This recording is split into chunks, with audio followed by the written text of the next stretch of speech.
The Great Ming, winter solstice, the 21st year of Yongxing. Zhao Mu drifted in and out of consciousness. A woman's weeping grew louder by the second. Whoa, how could the Esco family strike so viciously? He brought it on himself. Who told him to accost that young lady? How can you say that as his elder sister? How can I not? Mother, have you thought how I will hold my head high? Your brother, he might well have been framed. Spare me. He's known as a good-for-nothing rogue, stealing chickens and dogs, harassing widows. He must have done something untoward to that girl. Even if he did, they were betrothed, and we've already accepted the bride price. It's not that big a deal, is it? Normally it wouldn't be, but the Li family clearly means to swindle our household. Father, mother, I've heard talk. That Li girl's caught the eye of someone far above her station. She's just making up this charge to get rid of third brother and ruin him utterly. Mark my words, this will never end peacefully. Still, third brother only has himself to blame. He never walked the straight path. That's why the whole village believes the Li family's lies instead of him. If father hadn't saved the clan elder's life all those years ago, our whole family would have been driven out of the village long ago. But this time, that old debt of gratitude is surely spent for good. Father, mother, I don't mean to lecture you, but if you keep coddling third brother like this, he'll turn into a total lost cause. Zhao Mu's eyelids fluttered, and he forced them open. All he could see was a crowd huddled around him, old and young, men and women alike. He could just make out their faces, twisted with sorrow or rage. A small boy leaned against the edge of the heated brick bed, staring at Zhao Mu out of sheer boredom. Zhao Mu tried to speak. Boom. A flood of memories crashed over him, knocking him senseless once more. In those memories lay an entire new life he now inhabited. He lived in a dynasty called the Great Ming, yet this realm bore little resemblance to the Ming of his past life, ruled under an unknown era name.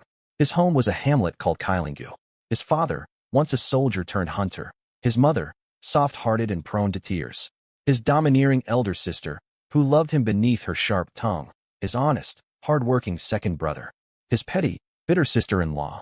And his carefree, thoughtless young nephew. As the third son of the household, Zhao Mu had been doted on from birth. This impoverished family poured every ounce of their love into him. They raised a worthless scoundrel for it. At 8 years old, he'd climbed over walls to steal eggs from neighbors, leaving elderly matrons screaming curses in the street. Village women knew how to hurl vicious insults. His father, a proud man who'd never bowed to anyone, swallowed his anger and kowtowed to beg forgiveness that day. Yet his parents had not laid a hand on him, nor shouted. Zhao Mu had tasted impunity, and from then on, he reigned as the village terror of this mountain gully. Every day, he either stole livestock and petty goods or picked fights to bully others. As he grew older, he took to sneaking peeks at the village's pretty young widows while they bathed. Terrified their son would land in catastrophic trouble, his parents resolved to find him a wife, hoping marriage might calm him. The match was made, and the girl did tether him, turning Zhao Mu into a lovesick lapdog. He exhausted every trick to curry favor with her: grain, his mother's silver bracelet, his sister-in-law's dowry trinkets. He stole nearly everything in the house to gift her. If the family's land deeds hadn't been hidden deep away, he would have handed those over too. By modern standards, this girl was an obvious gold digger. But to Zhao Mu of this life, her acceptance meant she returned his affection. Every time she took his offerings, she'd flash him a sweet smile as encouragement, driving him to steal even more to fawn over her. The end result, the entire Li household grew plump and well-fed, while Zhao Mu's own family starved, lacking even grain to last the winter. They owed 10 taels of silver in debt, the very bride price paid. A family of 3 in the county town scraped by on just 1 tael a year. For a peasant girl from a remote mountain hollow to demand 10 taels as bride price spoke volumes of her greedy character. Still, Zhao Mu was utterly besotted. When his parents gently suggested bargaining the price down, he flew into a drunken rage and nearly burned the cottage to the ground. Even so, the Li girl found herself a far wealthier suitor, the village head's youngest son, and sought every excuse to cut ties with Zhao Mu. A clean break would force her to return all his gifts, even the full 10 taels of silver, a loss she could not bear. So she plotted with her 3 elder brothers to frame him. She sent Zhao Mu a subtle hint, and thinking they were to meet privately, he rushed to her home in a fevered hurry. Barely had he undone his trousers when the 3 brothers threw a sack over his head. They beat him within an inch of his life. They dragged him back to his doorstep like a dead dog and dumped him there. Now Zhao Mu lay broken, branded a lecher for all the village to hear. The Li family would surely send men over any day to annul the betrothal. and judging by the girl's greed, they would demand compensation on top of refusing to return the bride price. Trapped in unconsciousness, Xiaomu relived every humiliating blow, his chest burning with unbridled fury. He loathed his former self to the core. How could he have lived such a shameless life? This searing rage jolted his soul back into his body, and his eyes flew wide open. A scrawny, gap-toothed boy with straw-colored hair had been leaning over to watch him. At the sight of Xiaomu stirring, he shrieked in terror and darted behind a dark-skinned laborer as though he'd seen a ghost. The rest of the family crowded closer instead. His elderly parents stared at him, lips trembling too overcome to speak. Moments earlier, his breath had faded to shallow gasps. Everyone had thought him dead and begun saving to buy a coffin. To see him alive filled them all with wild joy. Even his elder sister, furious with him only moments before, welled up with tears, though she snapped sharply. I knew that lazy good-for-nothing was faking his death.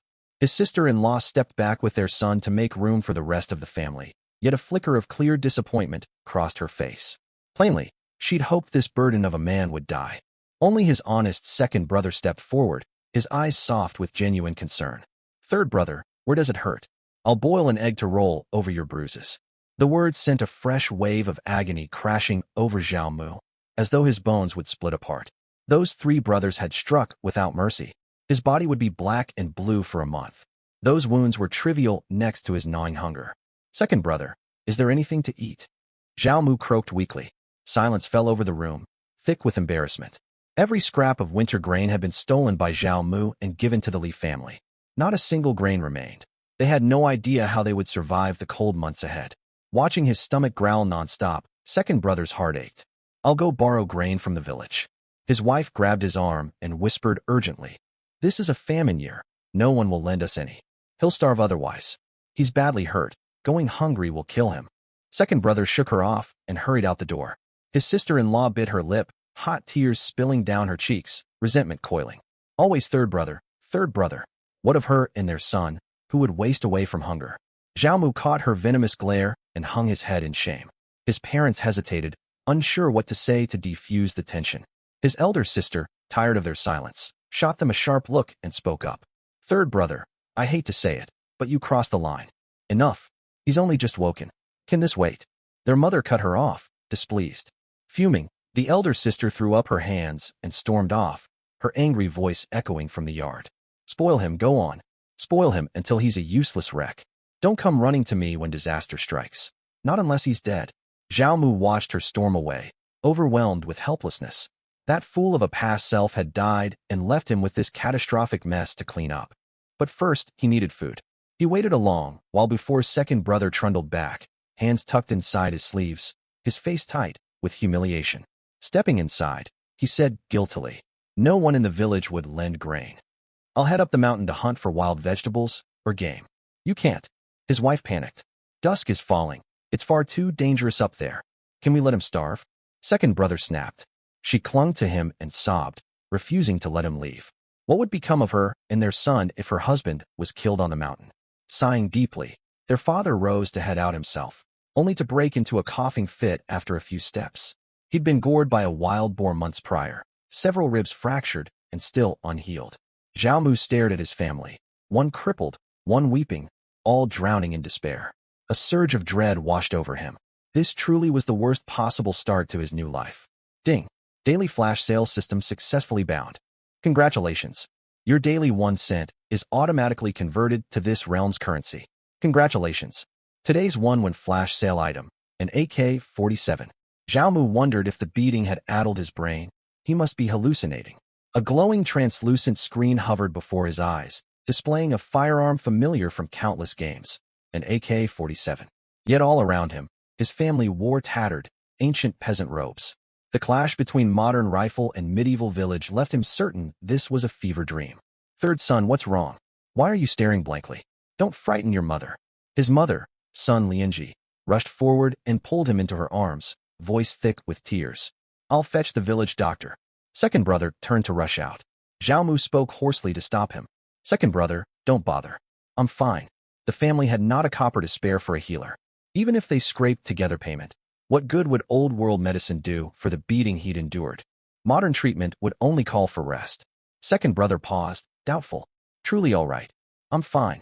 Zhao Mu waved a hand, brushing the glowing screen floating before his face, and froze when his fingers made contact. He could touch it, shrink, and expand its size at will. This was no hallucination. Still, he needed a single one coin to test the sale. It was only one coin. Surely they could spare it.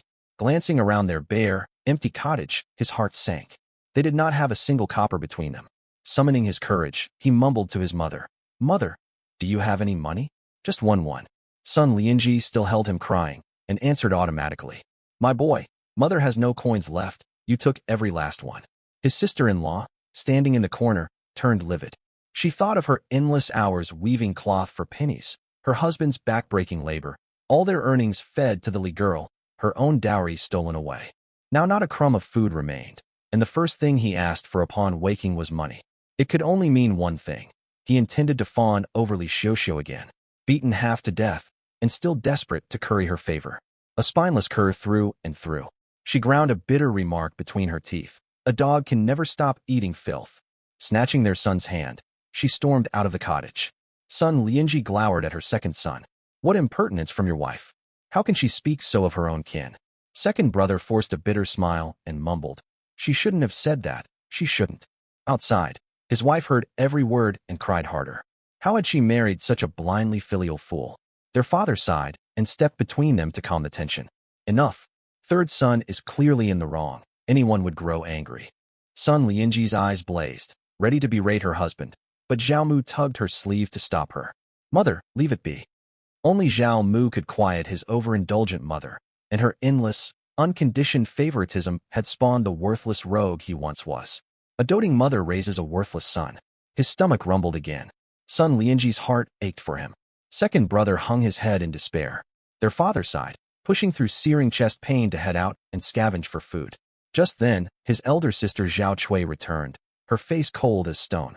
She tossed a sack of coarse millet onto the floor, roughly 3 jin in weight. "This is all the rough grain I could scrape together. There's no more. Spoil this useless boy all you want. Coddle him until the sky falls. He'll drag this entire family to ruin."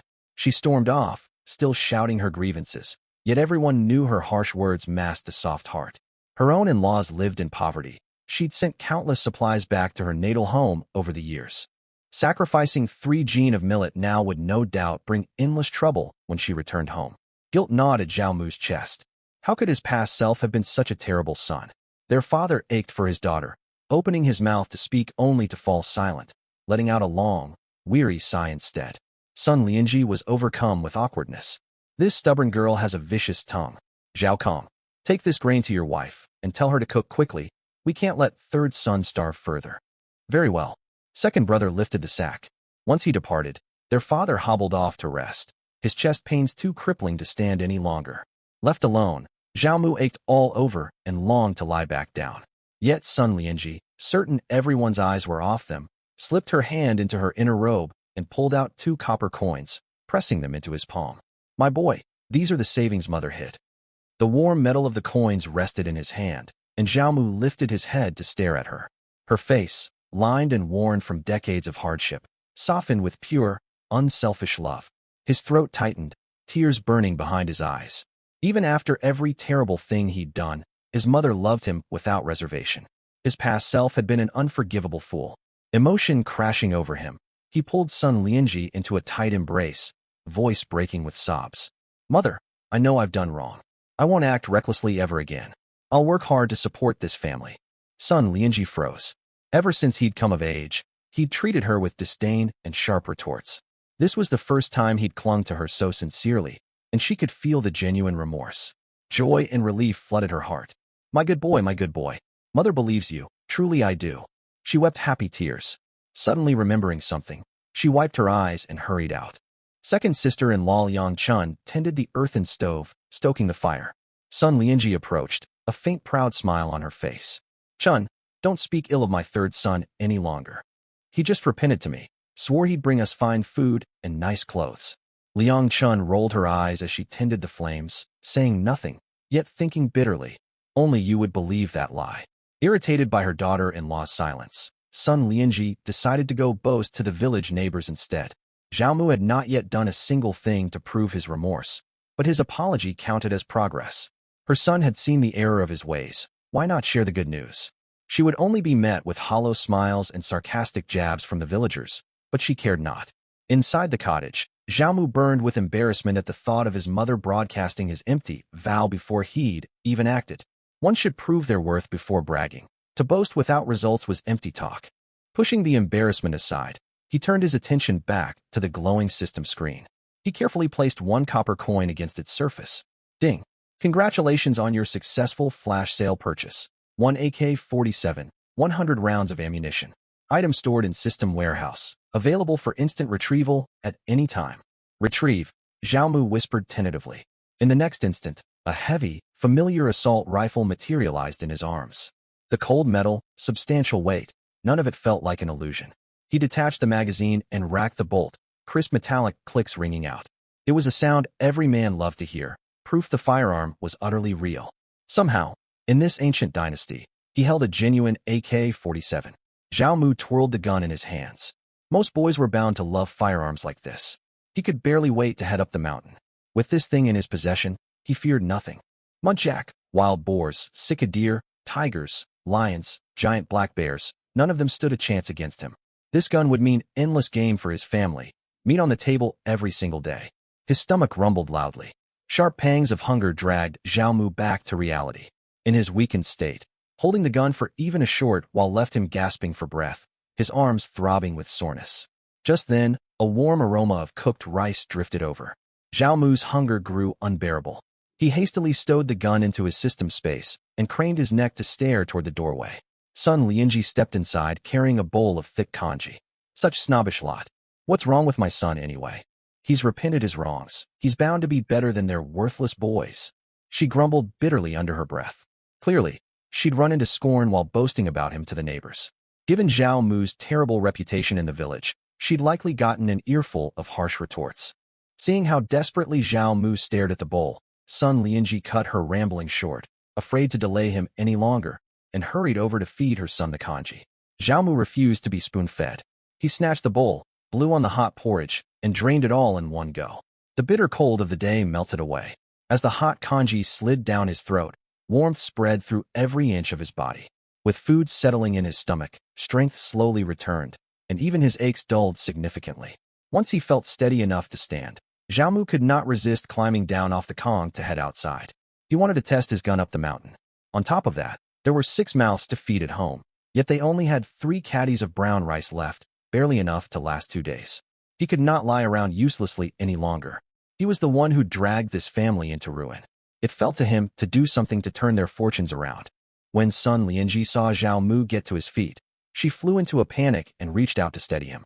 "Oh my boy, your wounds haven't healed. You can't go wandering off." Zhao Mu stepped out the door and saw the sky darkening. Night had already fallen. Disappointment weighed on him. He turned his head and spotted his nephew Zhao Xiaoshan.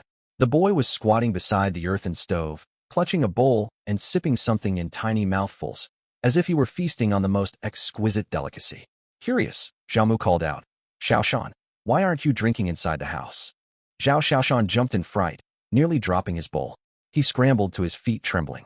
He held the bowl out toward Zhao Mu with tears in his eyes and stammered, "Second uncle, I didn't mean to sneak food. I was just so hungry. Please don't beat me." Confused, Zhao Mu glanced down at the bowl held out to him. It was not plain water at all. It was thin rice water, barely any grains floating in the watery broth. Zhao Mu looked his nephew over. The boy was already 8 years old, yet years of malnutrition left him small and stunted, no bigger than a 5 or 6-year-old child. Thin, skittish, with dry yellowed hair, he shivered in his threadbare cotton jacket, head bowed, clutching the bowl and too scared to meet Zhao Mu's gaze. The sight made Zhao Mu burn with self-loathing. He wanted to slap himself hard across the face. "I was nothing but a beast in my past life." Zhao Mu drew a deep breath to stifle his raging hatred for his former self, then turned to Sun Lianji. "Mother, why didn't sister-in-law cook all the rice we have? We only have this little rice left. Naturally, we save it for you. You're still injured and unwell," Sun Lianji replied. Though her heart ached for her grandson, her love leaned heavier toward her son. Zhao Mu forced a bitter smile. "Mother, bring out all the rice and cook every grain. Tomorrow I'll go work, hunt in the mountains, earn money. I swear our family will never go hungry again." Sun Lianji hesitated. "I feel sorry for Xiaoshan too, son, but your wounds haven't mended yet." Mother, trust me just this once. Will you listen to what I say? Zhao Mu raised his voice. Through the window, his elder brother Zhao Quan and sister-in-law Liang Chun peered outside. One's face held worry, the other undisguised disdain. They thought Zhao Mu was throwing another tantrum. Son Lianji cared for the rest of the family too, and seeing her youngest son so stubborn, she relented. She also seized the chance to sing her son's praises. She fixed a stern glare at Liang Chun and shouted, "What are you gawking at? Come out and cook at once. Our third boy says every member of this family will get a full meal." Liang Chun's eyes widened in shock as she stared at Zhao Mu. Had the boy been possessed by some evil spirit? He'd truly changed his ways, wanting everyone to have their fill? What are you standing there dazed for? Are you unhappy with this? Son Lianji wore a scowl, yet inwardly she swelled with pride. Look how thoughtful my son has become now.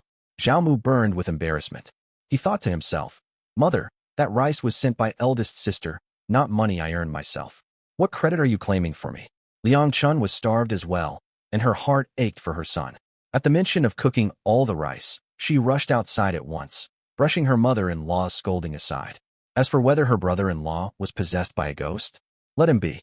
If this new kind side stuck, she hoped he'd stay possessed every single day. The simple-minded Zhao Quan trotted out and whispered, Mother, shouldn't we save some rice for third brother to recover his strength? Not a single grain will be saved, Zhao Mu said firmly. He watched Liang Chun carefully tipping rice grains into the pot, then strode forward, grabbed the entire rice sack, and poured every last grain inside into the boiling water. Ah! The whole family cried out in unison, hearts aching at the sight. That was 3 caddies of rice. Stretched thin with their usual miserly way, it would have fed them for days.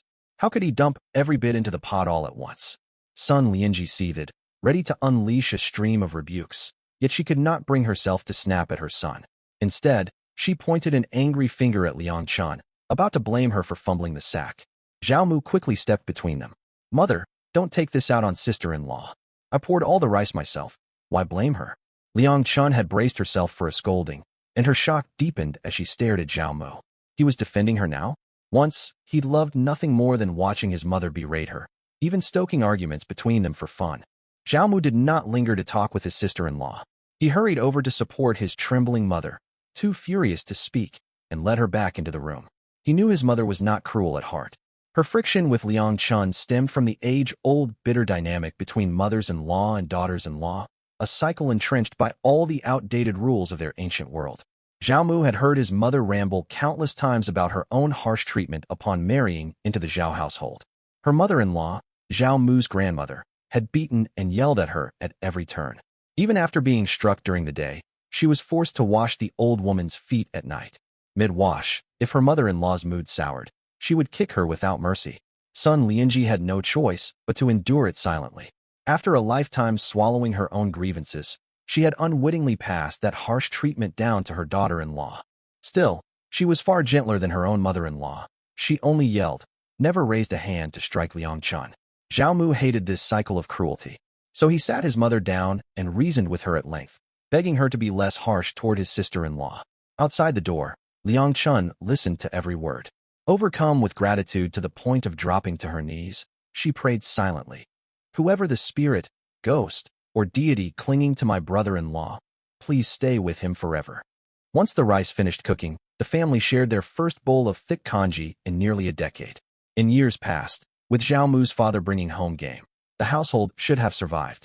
But Zhao Mu's endless reckless misdeeds forced the family to sell their belongings to pay compensation for his mistakes. Bit by bit, their savings dried up, and they slipped deeper into poverty. At first, they could afford plain brown rice. Then all they had was watery rice broth 3 times a day. Eventually, only 2 sparse servings a day remained. 2 days prior, Zhao Mu had given away what little grain they had left, leaving the cupboards completely bare. For days now, adults and children alike ate only once every 2 days. Tucking into thick, hearty congee for the first time in ages, every family member scraped their bowls clean as if to lick them spotless, needing no washing afterward. They scraped the cooking pot over and over to gather every last grain stuck to its sides. Zhao Mu could not bear to watch any longer and warned them not to scrape through. That night, Zhao Mu curled up under his thin straw quilt. In this era of widespread poverty, cotton was prohibitively expensive, so nearly all available cotton was stuffed into winter jackets.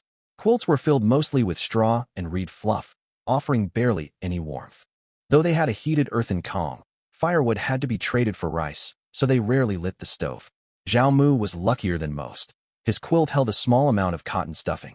His parents, elder brother and sister-in-law, all slept fully clothed to retain what little heat they could. Lying on the Kong, Zhao Mu forced his mind to wander to distract himself from the bitter cold. First, he planned out his hunt, then thought of his unique system ability. He quickly summoned the glowing system interface floating before his eyes. He had not noticed before. His system was called the Daily Flash Sale.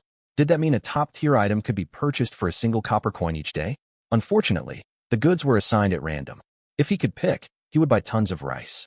Even if daily flash sales were limited, he wished the system ran a permanent marketplace. He could borrow massive silver loans from wealthy townsfolk and drain the marketplace of its supplies. He could even buy a cannon tank. No one would dare demand repayment after that. Of course, that was merely a silly fantasy. With his terrible reputation, no one would lend him grain. If he wanted his family to survive and earn a steady income, hunting remained his most viable option for now. Lost in thoughts of his mountain hunt, Zhao Mu drifted off to sleep. He woke at dawn the next day, frozen stiff.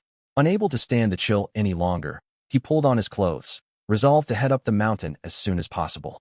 Just then, another glowing system panel popped open before him. Today's 1 copper flash sale item restocked. Snowfield thermal suit. Joy flooded Zhao Mu at the sight of the suit. He had been fretting nonstop over the freezing winter weather in the northern hills. Trekking up the mountain exposed to biting wind would leave him numb with cold, too frozen to hunt. The system had solved his worry in an instant. Excited as he was, he did not summon the suit right away. Its modern design would arouse too many questions if seen at home. He would put it on only after reaching the mountain. He swung his legs over the edge of the Kong and stood, only for his knees to buckle. His wounds had not fully healed, and last night's single thin bowl of congee left him weak and drained, devoid of any real strength. Only his fierce determination kept him from collapsing. Zhao Mu gritted his teeth, pushed open the front door, and stepped outside.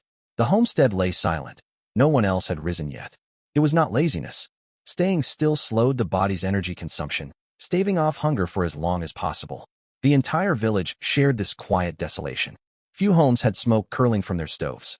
Winter had driven food prices sky high, and grain was scarce. Unless a household held substantial savings or needed strength for heavy labor, most skipped breakfast entirely. One could judge the state of the dynasty by how its common folk starved. This nation was clearly teetering on its final years. Zhao Mu told no one of his plan. If his parents learned of it, they would fuss endlessly over his unhealed wounds and bar him from leaving, especially his mother, who would dissolve into hysterical tears. He followed the village trail toward the rear mountain. The hamlet was named Azure Dragon Village, after Azure Dragon Ridge that loomed behind it, a mountain range stretching 20 li long. The ridge brimmed with wild game, medicinal herbs, and mountain treasures, yet retrieving them demanded skill most villagers lacked. Common townsfolk could barely identify edible wild greens, let alone valuable roots. As for hunting, one had to master trap making, archery, animal tracking, and understand every creature's habits, a steep, complicated learning curve. Curiously, imperial rulers never banned bows and arrows. The reason was simple. Mastering archery took years of rigorous practice, out of reach for most commoners. As Zhao Mu reached the ridge, he spotted several women digging for wild vegetable roots. The bitter roots could be boiled into congee to fill empty bellies, flavorless yet better than nothing. They chatted idly as they worked, turning to stare when Zhao Mu approached. He smiled and greeted them. "Aunties, are you digging?" Before he finished speaking, every woman shot him a scathing glare and turned away, refusing to acknowledge him. Zhao Mu burned with embarrassment, well aware of his rotten reputation in the village. He had no choice but to press onward up the mountain. To hide his gun from prying eyes, he slung his father's old bow and arrows over his shoulder as a disguise. The women spotted the bow across his back and whispered, "That worthless boy plans to hunt up the mountain. Dream on." He'd miss even a steaming pile of dog shit if he tried. He attacked the Lee family girl and got beaten. How's he still walking around? Evil men live long. That's how. A rotten soul like his can't die easy. My heart aches for old man Zhao and his wife, two kind people. How did they raise such a wicked son? Who can say? But is he really climbing that ridge alone? Won't something terrible happen to him? What do you mean? I heard old Zhang from the village say a crazed wild boar's been rampaging through the small bamboo grove on Azure Dragon Ridge. I heard the same. It's attacked several hunters. Hunting parties from nearby villages tried to corner it, and all left badly injured. He'd better stay far clear of that grove. His scrawny frame would get gored to shreds. Though the women loathed Zhao Mu, they held no genuine wish for him to die. Their harsh words were spoken loud enough for him to hear, a quiet warning to steer clear. Unbeknownst to them, their words only stoked Zhao Mu's excitement. Wild boars were notoriously deadly game. As the old hunter's saying went, 1 boar, 2 bears, 3 tigers. Adult boars bore thick, tough hides ordinary arrows could not pierce, and even a shallow wound would not slow them down. A single full-speed charge spelled certain death for any unarmed hunter, but those rules only applied to ordinary hunters. Zhao Mu carried a firearm. Hunting the boar in his current weakened state was undeniably risky, yet the promise of meat overwhelmed all caution. If he brought down a single boar, his family would have enough meat to last the entire winter. It would also avenge his father, whose ribs had been shattered by a boar's charge years prior. If he accomplished what even his skilled hunter father could not, his family's opinion of him would shift entirely overnight. As for suspicious gossip from the villagers, let them talk. People explained evil men turning good as a miracle of repentance, and no one questioned the cause of such redemption. They only rejoiced at the change. "Where are you hiding, my big boar friend?" Zhao Mu muttered softly as he trekked uphill, clutching his gun tight. "Come out, and let me show you something special." His mind swam with vivid images. Glistening braised pork dripping with rich sauce, pork and green onion dumplings bursting with savory juice with every bite. Sweet and sour pork ribs strung with sticky caramelized sugar. His stomach gurgled loudly. He forced the tempting food visions away. Hunger gnawed at him worse than ever. The higher he climbed, the fiercer the cold wind blew, leaving him shivering uncontrollably with a constant stream of nasal discharge. Though trees lined the trail, they offered no windbreak this winter. All leaves had fallen, and most dry branches had been scavenged or chopped for firewood, leaving bare, spindly trunks exposed to the bitter gales. The forest would have sheltered travelers in summer, but not now. Only imperial bans prevented villagers from felling full-grown timber, or every tree on the ridge would have vanished long ago. Shivering too violently to press on, Zhao Mu ducked behind a thick mature tree and summoned the snow-fueled thermal suit from his system space at once. A full white one-piece uniform materialized in his hands. The fabric felt soft and surprisingly thin, nothing like the bulky down jackets he remembered from his past life, even the high-end 2,000 or 3,000 silver ones he had once owned. This material felt unlike anything he had touched before. Zhao Mu pulled the suit on in a rush, tightening the attached hood snugly over his head. The uniform came complete with a built-in face mask and goggles. Only after fully suiting up did he grasp true warmth and comfort. Thin as the fabric looked, it sealed out every trace of frigid wind, leaving him almost overheated beneath its layers, without any bulky padding to hinder his movement. He drew his father's bow to test his range of motion. Every gesture was completely unimpeded. Zhao Mu finally understood the vast divide between poverty and wealth. No longer crippled by cold, he marched cheerfully deeper into the mountains, heading straight for the small bamboo grove the villagers had warned him about. He had already summoned his AK-47, holding it securely against his chest, ready to unload a full clip at the first sign of the wild boar. When he reached the bamboo grove, all he found was a ground crisscrossed with massive boar hoof prints. Trampled broken vegetation, dried dark blood splatters across the earth, and scattered broken arrows littered everywhere. Countless hunters had clashed with the beast here, and the tracks suggested the confrontation had happened quite some time earlier. No fresh wild boar hoof prints could be seen anywhere. Had the boar not come back? Or had it been hunted down? Zhao Mu scoured the surrounding area. He found no signs that the boar had been killed. Instead, he spotted a trail of messy, blood-stained hoof prints winding deep into Green Dragon Ridge. The boar must have fled wounded. Zhao Mu glanced toward the heart of Green Dragon Ridge.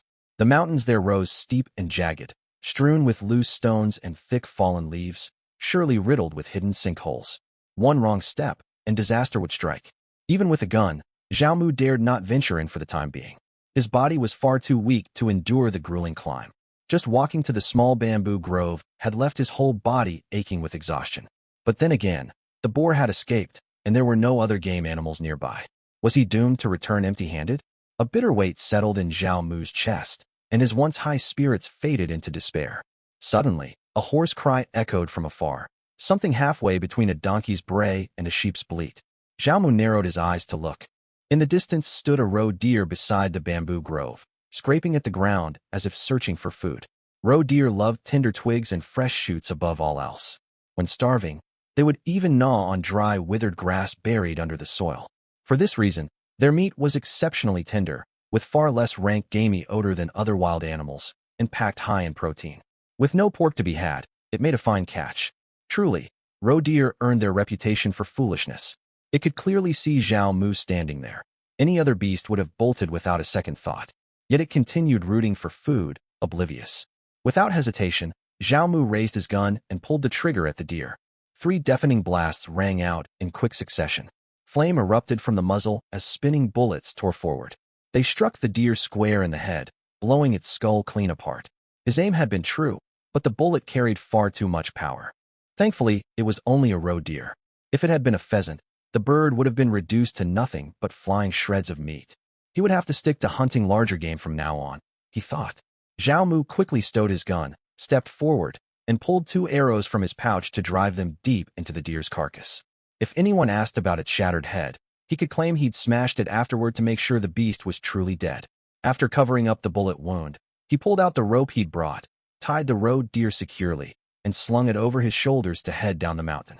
When he neared the foot of the slope, Zhao Mu ducked into a secluded spot to change into his tattered rags, then shuffled shivering downhill. His trembling stemmed half from the bitter cold, half from sheer weariness. Meanwhile, every member of the Zhao household had risen for the day. Sun Lianji rushed at once to check on her youngest, beloved son. Finding his bed empty, she'd assumed he'd gone to the outhouse. When she called his name out in the yard and received no reply, panic seized her.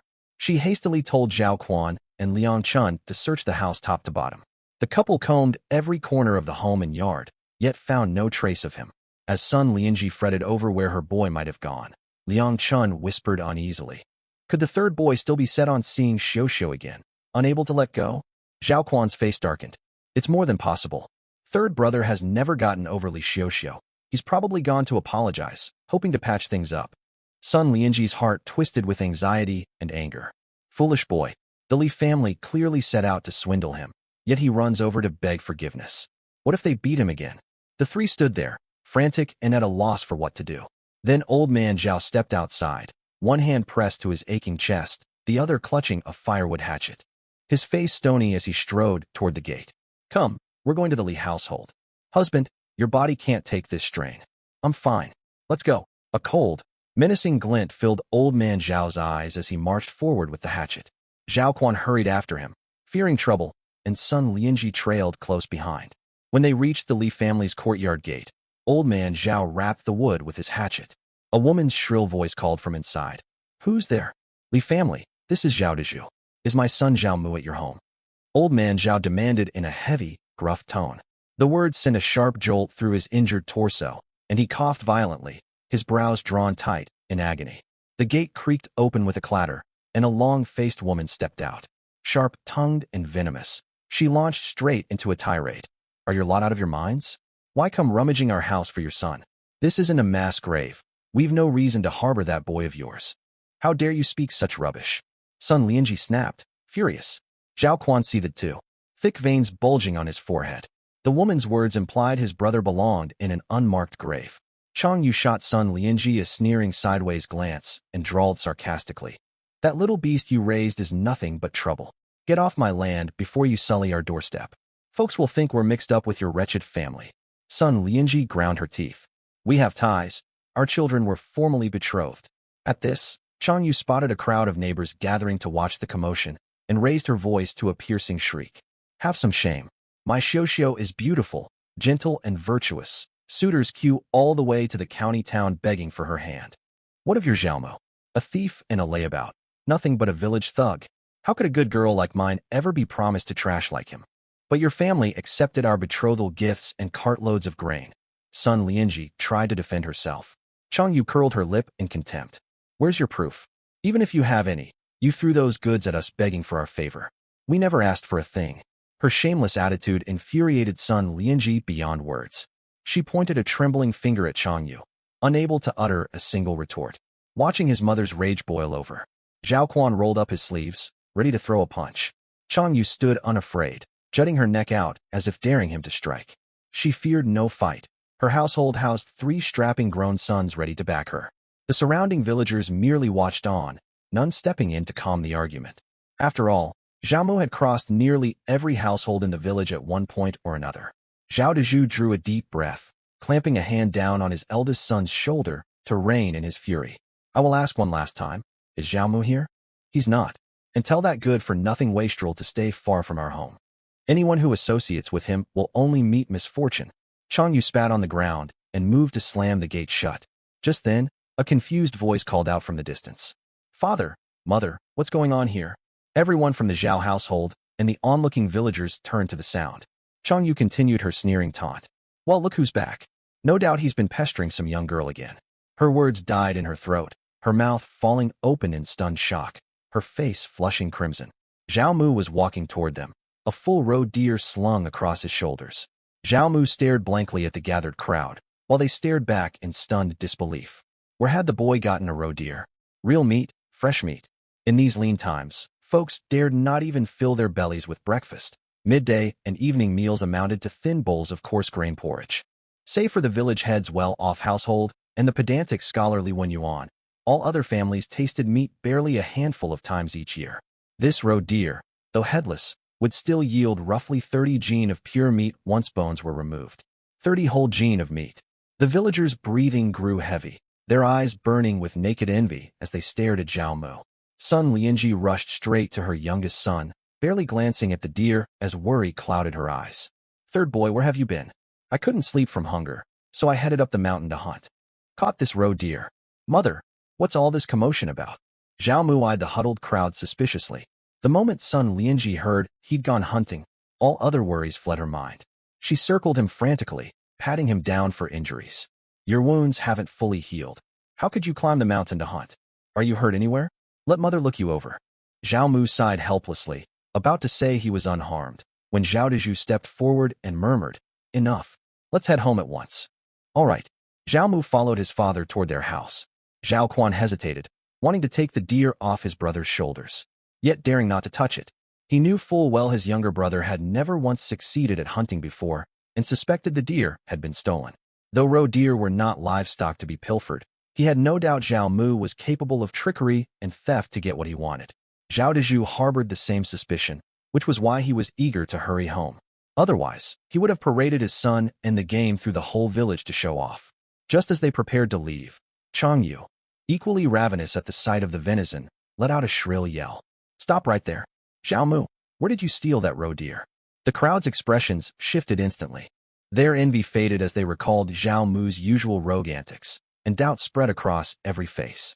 Panic surged through Zhao Dezhu. His worst fear had come true. He fixed his youngest son with a sharp gaze, silently begging for an explanation. Zhao Mu glared sharply at Chang Yu, indignant. You accuse me of stealing without a shred of proof? Go steal a roe deer yourself if you're so capable. This is wild game, not domestic livestock. Chang Yu was struck speechless, stammering for a moment before regaining her wits. She stared at Zhao Mu in shock. Once, he'd treated her with deference, enduring her scoldings and endless menial chores without a word of protest. Now he dared to talk back to her in front of the whole village? Reading her stunned expression, Zhao Mu let out a cold laugh. What's wrong? Your daughter refused to marry me, and you refused to return my betrothal grain and gifts. We all know how shameless your family is. Do you still expect me to run errands for you like your son-in-law? Where are your menfolk? Too busy to work, saving their strength to breed livestock instead. A ripple of laughter rippled through the onlookers at his cutting retort. The boy had a vicious tongue. Chang Yu flew into a towering rage, screaming shrilly. You insolent brat! How dare you speak to me like that? Oh, you seem to enjoy hearing it. So shall I repeat myself? Zhao Mu scoffed. The villagers roared with laughter. Country folk were all the same. Kin or neighbor, no one passed up a good show.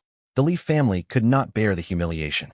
The three Li brothers, who normally minded their own business, stormed out of the yard shouting threats. Burly as young oxen, they brandished sickles and kitchen knives, snarling at the Zhao family from the gate. Zhao Mu, you little whelp, what did you just say? You're asking for a beating. Believe us, we'll thrash you again. Son Lianji froze in terror. Her beloved son could not withstand another brutal beating. Zhao Dezhu gripped his hatchet and stepped forward, broken by racking coughs. Zhao Quan frantically tugged his parents and brother back. Father, mother, third brother, let's drop this and go home. Zhao Mu stared down the three furiously brothers, vivid flashbacks of their brutal beatings and humiliating taunts flashing through his mind. Rage ignited in his chest. He tossed the roe deer unceremoniously into his elder brother's arms, snatched the hatchet from his father's grasp, and strode forward with blazing eyes, roaring, "You three scum! Come on then, if you've got the guts. I'll fight you all to the death today. If I die, none of you will walk away unscathed. Taking 3 of you with me is more than enough." The sudden ferocity in Zhao Mu, paired with the roe deer blood staining his clothes, struck terror into the onlookers. The Li brothers, who'd stooped to sending their sister to swindle Zhao Mu out of money, were cowards at heart. At the sight of Zhao Mu ready to fight to the death, their menacing snarls vanished. Unease flickered across their faces, and they edged backward several steps. Chang Yu was equally terrified, falling silent mid-tirade. She feared Zhao Mu truly would attack. He held a blade in his hands. If he sliced one of her sons, even a non-fatal wound could leave them crippled and unfit to marry. She hastily herded her 3 sons back inside and slammed the courtyard gate shut. Only then did she dare shout abuse through the wood. "Zhao clan, every last one of you is a worthless thug, a bandit." Zhao Mu spat scornfully toward the Li household's gate, then turned back to his stunned family. "Enough of this. Let's go home and eat meat. I'm starving half to death." Zhao Daju studied his youngest son for a long, heavy moment, then clapped Zhao Quan on the shoulder. "Home we go?" Zhao Quan stood dumbfounded, still staring at his brother. Zhao Mu jabbed him lightly with the hatchet's handle, jolting him back to reality. He quickly hefted the roe deer carcass and followed the others home. The villagers lingered behind, chattering endlessly, gossiping about Zhao Mu's new hunting skill, and the ugly falling out with the Li family. Everyone knew how pathetically he'd fawned over Li Xiuxiu not long ago. Back at the Zhao homestead, Liang Chun and her son waited anxiously. She'd feared Zhao Mu would run back to grovel before Xiuxiu once more, recklessly giving away the family's goods and enduring beatings just to see her. Such a shameful reputation would tarnish the whole household and ruin her own son's chances of marriage someday. Lost in her anxious thoughts, she looked up to see the entire family returning, Zhao Mu among them. Tears welled in Liang Chun's eyes. He really did go to the Li household, didn't he? Zhao Mu was utterly exasperated. Let them think whatever they pleased. He was worn out beyond words. "I'm heading to my room to rest. Clean the roe deer and stew some meat for dinner." "Roe deer?" Liang Chun's tears dried as she spotted the deer slung over her husband's shoulders, her eyes widening in shock. Where did this come from? Zhao Quan's expression twisted with conflicting emotions. "Third brother hunted it up the mountain." "What?" Liang Chun stared, about to press for more answers, yet shot a wary glance at her mother-in-law standing nearby. Son Lianji shot her an unamused glare and volunteered an explanation. "We questioned him on the way back. It definitely wasn't stolen." Liang Chun did not trust her mother-in-law, who spoiled her younger son relentlessly. Zhao Dezhu spoke slowly to calm her doubts. "Roe deer are wild game. No one keeps them as livestock. Besides, our own arrows are stuck in its body." To Liang Chun, her father-in-law was a reasonable man. Unlike other village toughs who refused to admit wrongdoing, he always apologized to wronged families whenever Zhao Mu misbehaved, even offering compensation. His words eased her worries, yet left her thoroughly confused. Had her brother-in-law truly been possessed by some spirit? Yesterday he'd acted unrecognizably polite, and today he'd hunted game and actually caught it. "What are you standing around gawking for?" Son Lianji called out, brimming with newfound pride. "My son brought home meat. Hurry and prepare it." Liang Chun snapped out of her daze and rushed to boil water, ready to skin and dehair the roe deer. With old man Zhao's guidance as an experienced hunter, they finished dressing the carcass by midday. After discarding the inedible hide, bones and offal, they were left with 23 full gene of pure venison, more than 20 gene of meat. Food would no longer be scarce for the family. Even lean roe deer meat fetched 40 to 50 copper coins a gene in this season. If they sold all of it in town to buy millet grain, they would get 60 to 70 gene of grain in return. Liang Chun happily sorted the meat, daydreaming about traveling to the county seat that afternoon to trade it for grain. Zhao Mu rested in his bedroom, growing restless when no savory meat stew scent drifted through the house. He stepped outside to find the family packing the dressed venison into a burlap sack. "What are you doing?" Zhao Mu frowned. Son Lianji smiled gently. "Your elder brother will take this meat to town later to exchange it all for grain. Trade all of it away? That won't do." Zhao Mu shook his head firmly. "Set half aside to stew for lunch. Take the rest to town for grain." His words froze the whole family in place. Stew meat? Though they'd dreamed of tasting meat, they'd only ever hoped for thin bone broth. A full meat stew felt far too extravagant a luxury. Knowing the game belonged to Zhao Mu, Liang Chun forced a nervous smile to reason with him.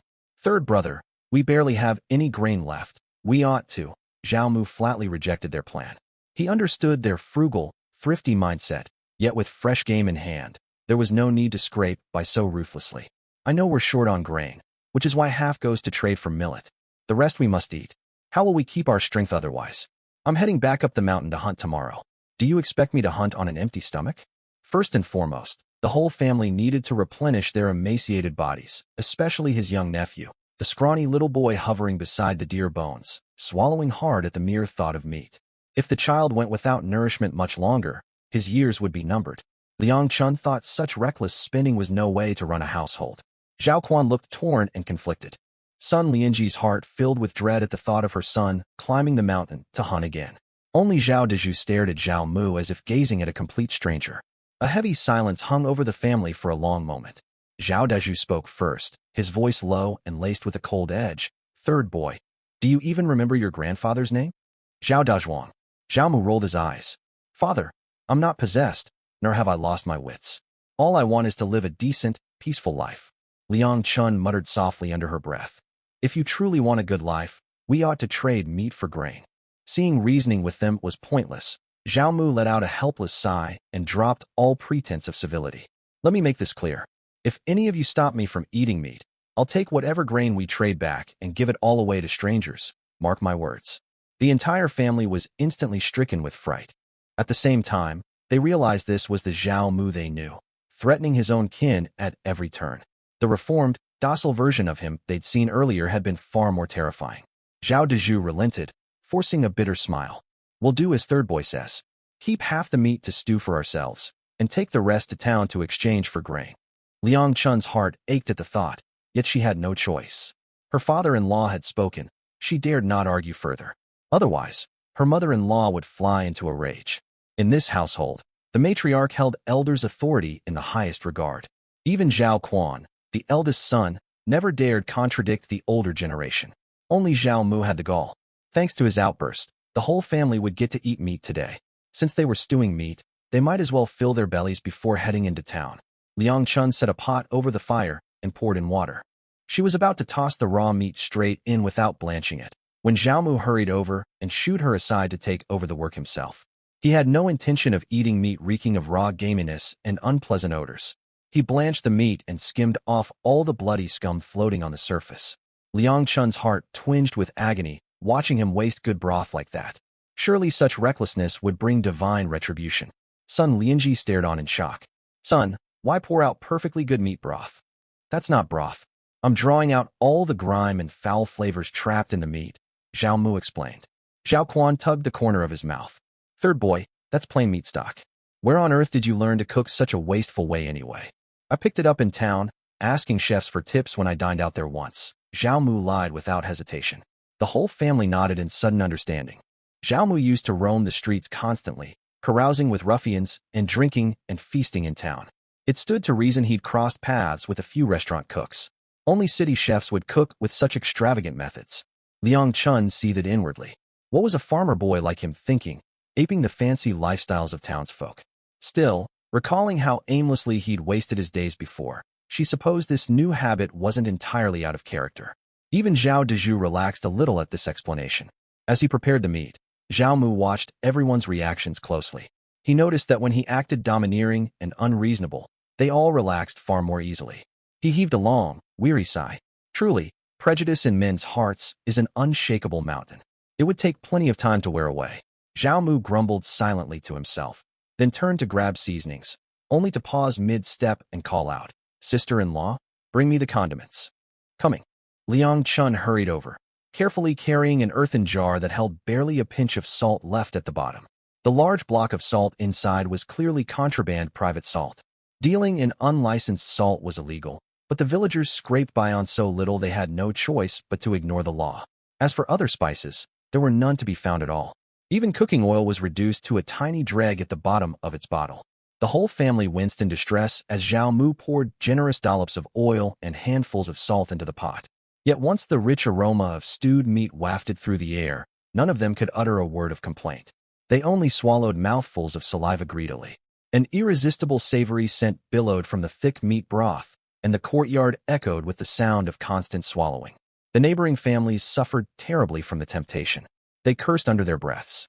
They'd just finished lunch, thin congee watered down with wild greens, barely enough to take the edge off their hunger. The meat fragrance stirred their ravenous appetites anew, their stomachs rumbling nonstop. They craved the smell, yet could not bear to step away. Meat was such a rare luxury back then, and everyone's sense of smell was sharp as a knife. The aroma drifted across the entire village, leaving nowhere to escape its torment. Inside the Zhao family courtyard, Zhao Xiaoshan, the nephew, hid behind his father, staring longingly at the pot of meat. Unable to contain his craving any longer, he whispered timidly, "Father, there's so much meat. Can I have a few pieces?" "2 pieces, please." Zhao Quan said nothing. Zhao Mu had always been selfish. If he refused to share, the rest of the family would count themselves lucky just to sip a little broth. Liang Chun overheard their exchange and felt sorry for her son. She stole a glance at her mother-in-law, who watched Zhao Mu with a soft smile, then at her father-in-law, who pretended indifference yet kept his eyes fixed firmly on the stew pot. She steeled her resolve. Let her get scolded, so be it. She grabbed a stack of small bowls and walked over to Zhao Mu, forcing a bold tone. "Uncle, give Xiaoshan half a bowl of meat to eat." Son Lianji, sitting by the doorway, froze, her face falling. She was about to reprimand Liang Chun, but the sight of her young grandson gazing yearningly at the pot silenced her harsh words. Zhao Mu sighed, glanced at the undersized bowls in her hands, took them, and set them far off to one side. Liang Chun's face fell visibly, her eyes dulling with crushing disappointment. Of course, he'd never intended to let her family taste any meat. Then Zhao Mu casually picked up a large bowl and filled it to the brim with meat. "Sister-in-law, take this to Xiaoshan. We don't have any flatbread left, so meat's all we've got to fill our bellies." Liang Chun stood dumbfounded. She could not believe he'd given her son such a generous portion of meat, let alone that he planned for everyone to eat their fill of meat. Even wealthy landowners would never dare squander food like this in these hard times. Zhao Mu paid no mind to their shock. He ladled a full large bowl of meat for every member of the household. Once all portions were served, he watched his family squat in the courtyard, poised to dig in yet waiting for his signal, all eyes fixed on him. He knew it was not respect or politeness holding them back, but fear of his reckless, unruly temper. Only when Zhao Mu lowered his head to eat did they tentatively pick up chopsticks and take their first bites of meat. Zhao Mu had cooked the meat in the style of braised pork belly. Though short on seasonings and using game deer meat instead of pork, drawing on the cooking skills he'd learned years ago at New Oriental Cooking School in his past life, he managed to recreate the rich, savory essence of classic braised pork. The tender, melt-in-your-mouth chunks burst with intense savory flavor the second they touched their tongues. The soft texture, juicy meat, and thick, delicious sauce flooded their taste buds. A rush of delight that made their heads spin. It was unbelievably delicious. After the first mouthful, the Zhao family abandoned all thought and hungrily tucked into their bowls. Zhao Xiaoshan's cheeks flushed with color after finishing his full bowl. He drained every drop of broth and stared longingly at the remaining meat in the pot, yet dared not beg for more. He'd known from childhood that working adults ate first, grandfather and father, then grandmother and mother. As for third uncle, he was always out drinking, feasting on meat and carousing, never sparing a thought for the family at home. Zhao Mu ate quickly too. While the meat was far from perfect, it at least filled his empty stomach. Once he finished, he refilled everyone's bowls once more. He held back from giving Xiaoshan a second full serving, though. The boy suffered from chronic malnutrition, and gorging on too much meat all at once would make him sick. One bowl was his limit, more than enough calories for a child his age. Instead, Zhao Mu pulled out a large marrow bone simmering in the broth and handed it to Xiaoshan to gnaw on. Zhao Xiaoshan made no complaints, clutching the big bone happily and gnawing away. Growing up in the north in his previous life, this was how adults fed young children. Every Lunar New Year, after stewing and smoking meat, they'd set aside marrow bones, smoke them alongside the rest, and let kids chew them for fun. By the end of the meal, everyone was thoroughly satisfied. They clutched their full bellies, leaning lazily against door frames, under windows, and across the courtyard, soaking up the warm sun. They'd nearly forgotten how long it had been since they'd tasted meat, let alone such an abundant feast. Watching his family's contented faces, Zhao Mu could not help but smile. He owed them more than he could ever repay, and he was determined to make amends. Their happy grins were all he wanted to see now. "Third boy, come here," Zhao Dezhu suddenly called out. Zhao Mu hurried over. "Father, what is it?" You mean you plan to hunt in the mountains again tomorrow? Zhao Dezhu asked. Aye. We have no grain left, and this little meat won't last long. I want to try my luck in the hills. Zhao Mu now owned a gun, so he feared no beast he might encounter there. His only worry was failing to spot any game at all. Zhao Dezhu stared at his third son, whose temperament had shifted drastically, his gaze heavy with a mix of relief and unease. If the beating he'd endured had finally opened his eyes to right and wrong, it was a blessing. Yet he feared the injury might have damaged his mind, leaving unseen internal wounds. He'd seen the same transformation among comrades on the battlefield. Many men returned home utterly changed after bloody combat. Once cheerful men turned silent and withdrawn, while quiet souls suddenly lost all sense of shame. In the end, countless of them took their own lives in the dead of night. As the veteran soldiers put it, their spirits were too weak to withstand the killing aura of battle, their 3 souls and 7 spirits thrown out of balance. A person's 3 souls and 7 spirits governed reason and emotion. Damage to them warped one's entire disposition. Testing whether someone's spirits were fractured was simple. Watch how sharp their mind remained. Those with broken spirits could not absorb advice or learn new things, growing slow-witted and muddled. If you truly want to learn hunting, I'll teach you the mountain's unwritten rules and all my hunting tricks, so you won't stumble blindly through the woods and get hurt. Zhao Dezhu forced a gentle smile, hoping to test his son's clarity of mind. Zhao Mu was overjoyed. He knew his father was a renowned hunter for miles around, with decades of invaluable experience. At her father-in-law's words, Liang Chun nudged Zhao Quan, signaling him to listen in as well.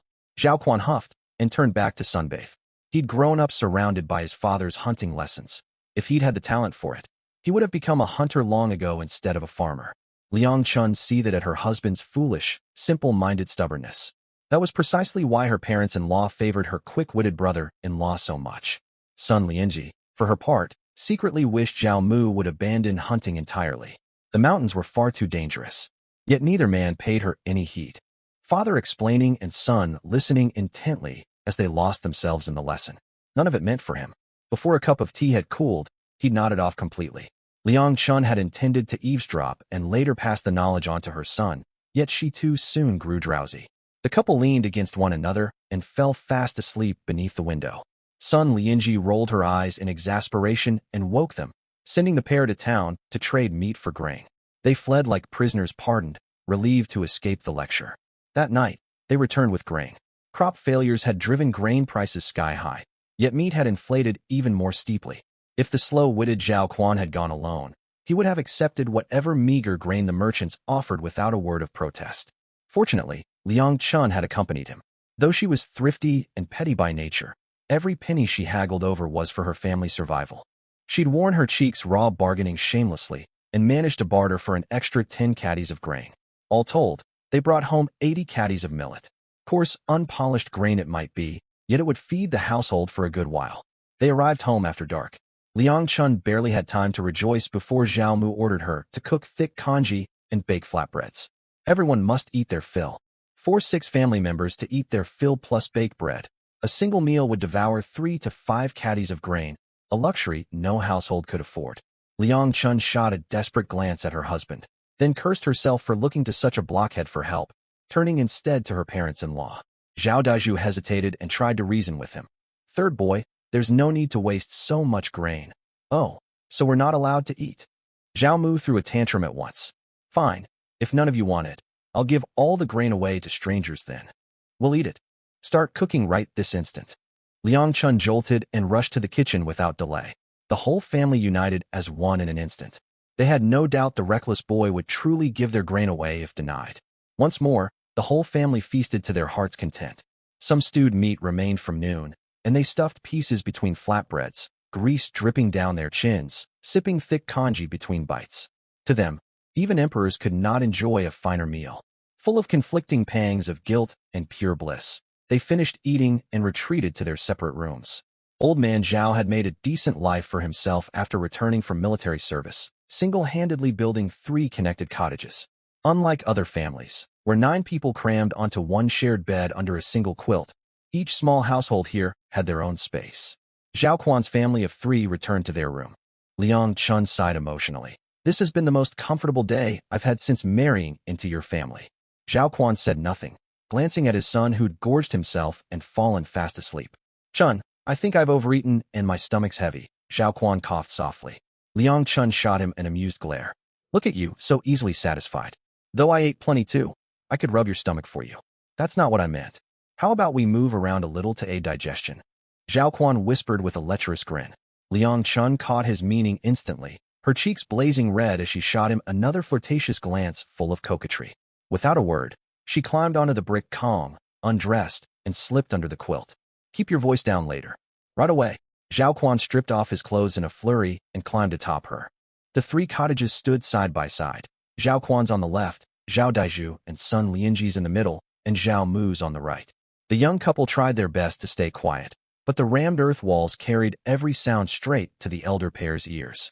Zhao Daiju shifted awkwardly on his bed. Son Lianji chided with a laugh. The moment their bellies are full, all they think about is that nonsense. What a pair of worthless creatures. Enough of that. Don't you want another grandson? Zhao Daiju hushed her sharply. I was just thinking our third boy ought to find a wife soon. Son Lianji fretted. Zhao Daiju fell silent for a long moment before answering gently. Our third boy wears his heart on his sleeve, loves far too deeply when he falls for someone. He needs a girl from a good, steady family worthy of his wholehearted devotion, otherwise he'll only end up hurt. Zhao Mu, overhearing every word through the dividing wall, tugged the corner of his mouth in a bitter smirk. His father really had seen the world, wrapping criticism in such roundabout words. He might as well have said plainly that Zhao Mu was a lovesick fool who poured all his heart into women only to lose everything in the end. Yet son Lianji missed the underlying reproach entirely, nodding earnestly. You're right. We need a docile girl he can keep under his thumb.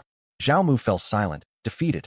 Let's get some sleep, Zhao Daiju sighed, lying down and instantly drifting off into heavy snoring. His wife's simple-mindedness was truly unmatched. The young couple continued their private business next door, the elder pair fast asleep in the middle cottage. Meanwhile, Zhao Mu pulled on his thick, cold-weather snowsuit. The chill bit deep, and only bundled up could he think clearly. He was the one who dragged this family into hardship, so it fell to him to restore their former stability and build an even better life for them all. To lift his loved ones out of poverty, he would start with their basic necessities: clothing, food, shelter, travel. For clothes, he needed to secure at least 2 new cotton-padded winter coats for every family member. It was only early winter now, and snow would bring far harsher cold in the months ahead. Worse, the unseasonable chill made him suspect they were entering a little ice age. Warm winter layers were non-negotiable. Without them, people would freeze to death. He tallied the current market prices in his head. 2 thick cotton coats per person for the whole household, enough to withstand freezing temperatures, would cost nearly 2 taels of silver. And prices would climb higher as the weather worsened. That explained why commoners clung to tattered old coats for years, new for 3 winters, worn for 3 more, patched and mended for another 3. They dared not waste cotton on thick quilts either, and frostbite deaths were commonplace in the coldest months. Silver was the crux of every problem. 2 taels equaled 2,000 copper coins. Most farmers could not save that much after an entire year of backbreaking labor. If they spent such a sum solely on winter coats, the whole village would condemn them as spoiled and delicate. Can't you endure the cold a little longer? They'd sneer. But Zhao Mu knew they could not endure it. He jotted the figure mentally. 2 taels for basic cotton winter wear. Pork now sold for 45 copper coins per caddy, prices having surged wildly. Millet stood at 15 copper coins a caddy, also skyrocketing, driven up by greedy grain merchants hoarding stock to inflate prices. Refined white rice and wheat flour cost even more. Feeding the household decent meals would run roughly 200 copper coins each day, a staggering sum for ordinary farmers, most of whom thought 20 coins a day for food extravagant. Translated to modern standards, it was like spending 200 yuan daily on groceries, a heavy burden for any laborer.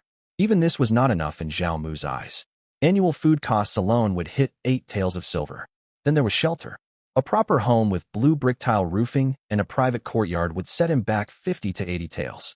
And that was using only standard building materials. Finer timber and craftsmanship would cost far more. The most troublesome expense of daily life, food, clothing, shelter, and transport, was travel. Out in the countryside, buying a mule cart was the best option. Mules could plow the fields and trot along the roads, with incredible stamina to boot. Yet a single mule cart cost roughly 20 to 30 taels of silver, sometimes even more. All things added up, he needed to earn 120 taels quickly if his family were to live comfortably. 120 taels. If Zhao Mu spoke of this goal aloud, In an era where the average peasant earned less than one tael per year, everyone would laugh him to scorn. Even Zhao Deju, his father, would not hesitate to press a blade to his throat and roar, "I don't care who you are. Get out of my son's body this instant." After Zhao Mu finished his calculations, he wiped away the charcoal scribbles on the ground, etching his target firmly into his mind. He dared to dream such a lofty goal only thanks to his secret cheat system.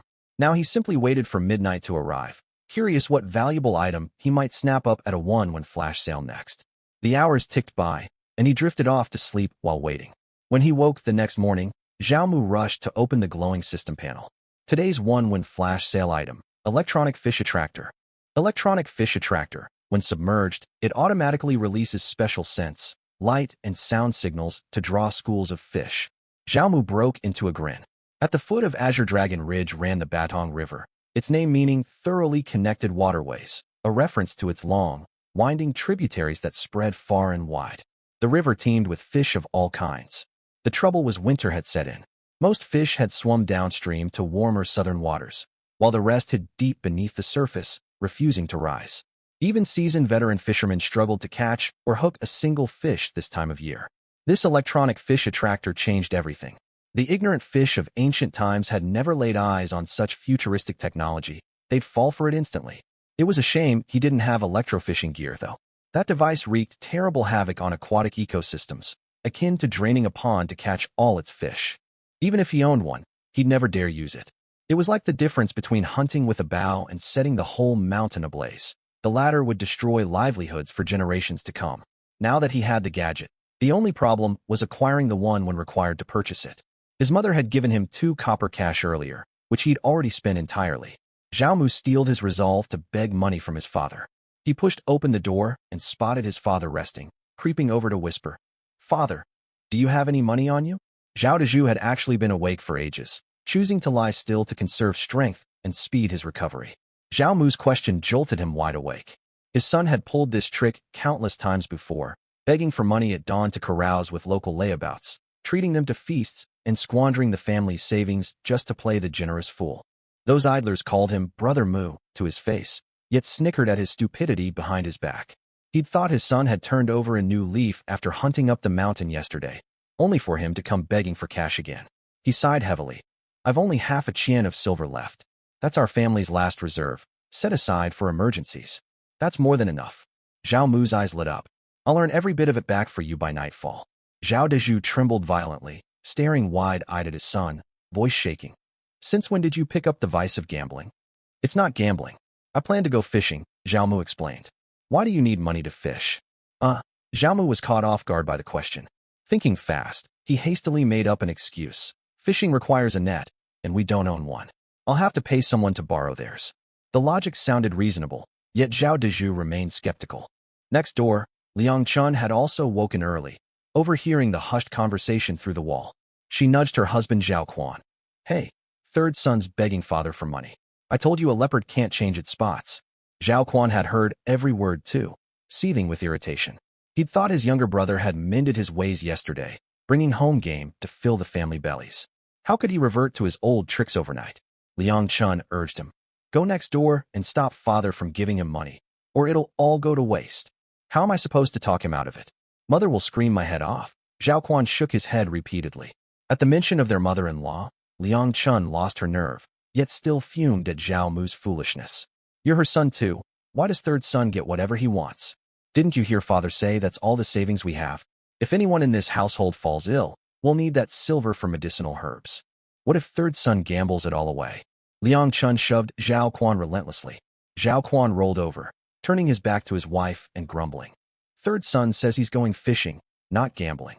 You believe him?" Liang Chun let out a cold scoff. Zhao Quan fell silent. He didn't trust his brother either, yet it was his own father and sibling. One begged for money, the other was willing to give. What could he possibly do? Their voices stayed low, so the family next door heard nothing. Zhao Deju stared at Zhao Mu with a pained, reluctant expression, unwilling to hand over the silver. He feared he could not answer to his eldest son's family if the money was wasted. Son Lianji doted on her youngest boy, rummaging around the corner while they spoke. At last, she unearthed a scrap of hidden silver and pressed it into Zhao Mu's palm at once. "Go fishing, son. Fishing is safe. No danger will befall you." In the old woman's eyes, fishing was far less perilous than trekking up the mountains to hunt. Zhao Dezhu watched his reckless wife hand over their last funds, shaking with rage and breaking into a coughing fit, as if his wounds flared up again. Catching sight of his father's furious glare, Zhao Mu dared not linger, fearing he might leap up and beat him. Once he fled the house, Zhao Dezhu sank back onto the bed with a long, bitter sigh, overcome with despair. He'd thought his son had changed for the better just yesterday, only for him to revert to his old self today. These extreme swings of fortune were too much to bear. Next door, Liang Chun's eyes reddened with anger upon hearing the silver had been taken. Zhao Xiaoshan stirred awake in a daze and called out, "Mother, when will we eat? Eat, eat. All you ever think about is food. We have no money left. What do you expect to eat?" Liang Chun snapped at him. Even scolding her son, she spoke in a hushed tone, terrified her mother-in-law would overhear and accuse her of sarcasm, unleashing another torrent of abuse. Gazing at her timid young son, her husband pretending to sleep to avoid conflict, the shrewish mother-in-law next door, and their miserable, straitened circumstances, Liang Chun's tears finally spilled forth like a river. How wretched my fate is. Meanwhile, Zhao Mu clutched the scrap of silver and asked the system if it could exchange small change. The system instantly converted half a qian of silver into 50 copper cash, then deducted 1 cash to complete his purchase of the electronic fish attractor. Elated, Zhao Mu hurried to find Li Dajiang, the village's elderly veteran fisherman, who owned a boat and fishing nets. Winter meant no fish could be caught, so Li Dajiang stayed indoors mending his nets instead of heading out to the river. Zhao Mu entered his courtyard politely. "Uncle Li, mending your nets?" Li Dajiang looked up in suspicion. Recognizing Zhao Mu, he darted a glance at the chickens, ducks, and dried fish hanging in his yard to confirm nothing had been stolen. Knowing the boy was far too clumsy to pilfer anything anyway, he stepped forward to block the gate. "Speak your piece from here." Zhao Mu's heart sank, stung by how terrible his reputation had become. He wasn't even allowed to cross another man's threshold. Pushing his resentment aside, he forced a smile. "I'd like to borrow your fishing boat and nets to catch fish." "Absolutely not. Be off with you." Li Dajiang refused outright. He would never lend his livelihood tools to this wastrel. What if he damaged them or sold them off? How would he survive then? Zhao Mu had expected rejection and only asked as a last resort. He promptly pulled out 15 copper cash he'd prepared in advance. "Forget borrowing. Would you rent them to me? 15 cash for 1 day. Rent?" At the word and the sight of the coins, Li Dajiang perked up immediately. Truth be told, he still hated the idea of renting his gear to Zhao Mu. Yet the cash sat right before his eyes, 15 whole copper cash.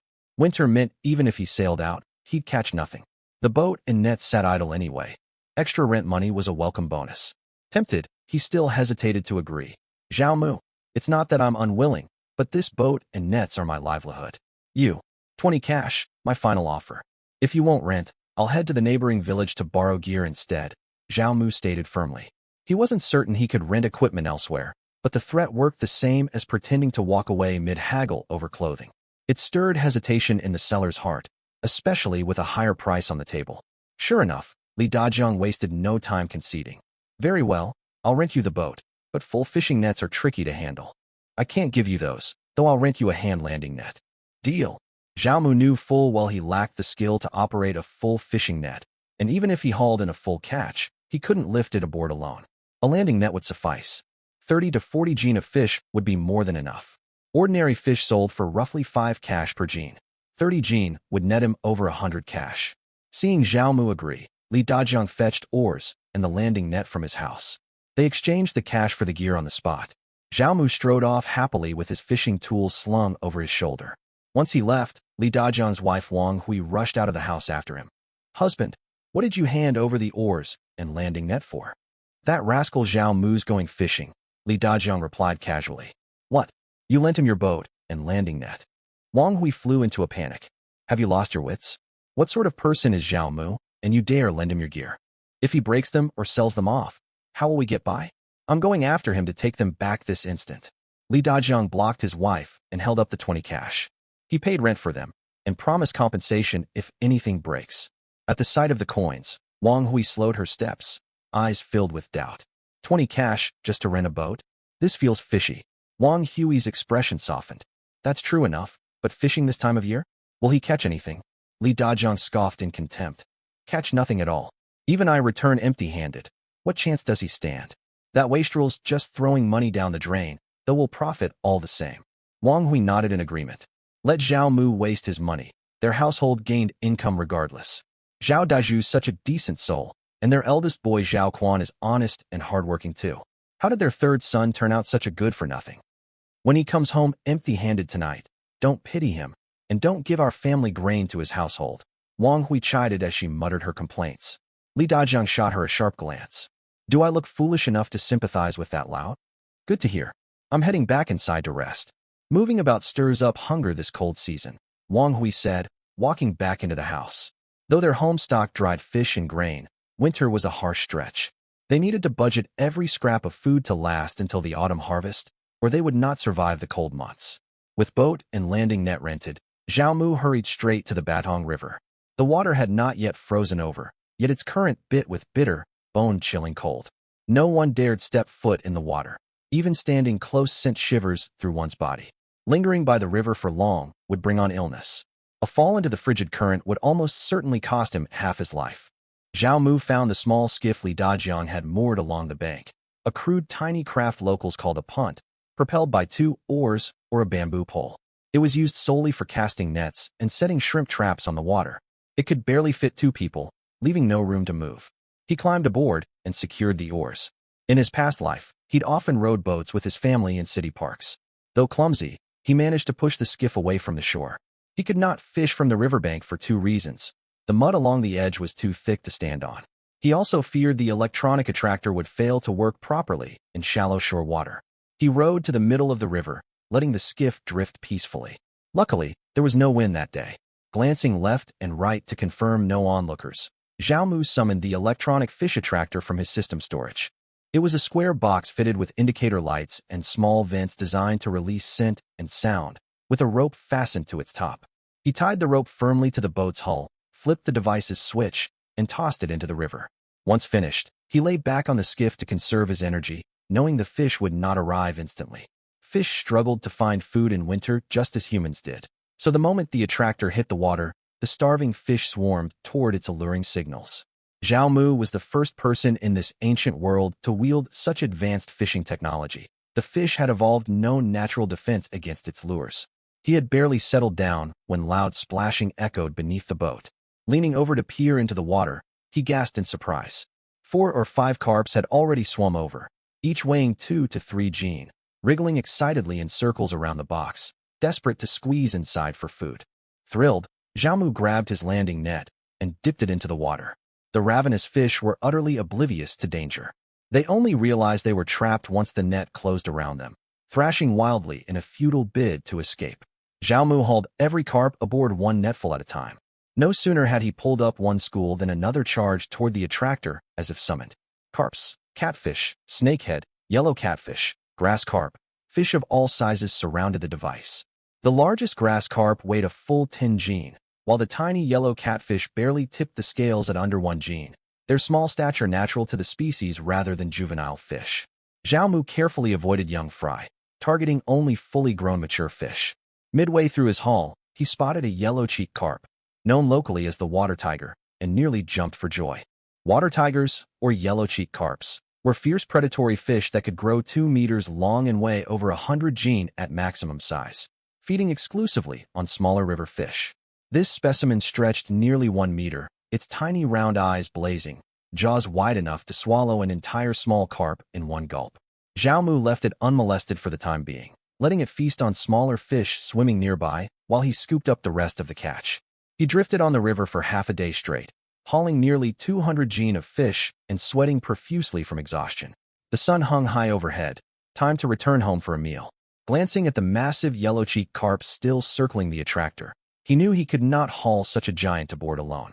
He moored the skiff to the bank, hid all his catch securely, then sprinted home to fetch help. He primarily needed his elder brother, whose superior strength could pull the giant fish from the water.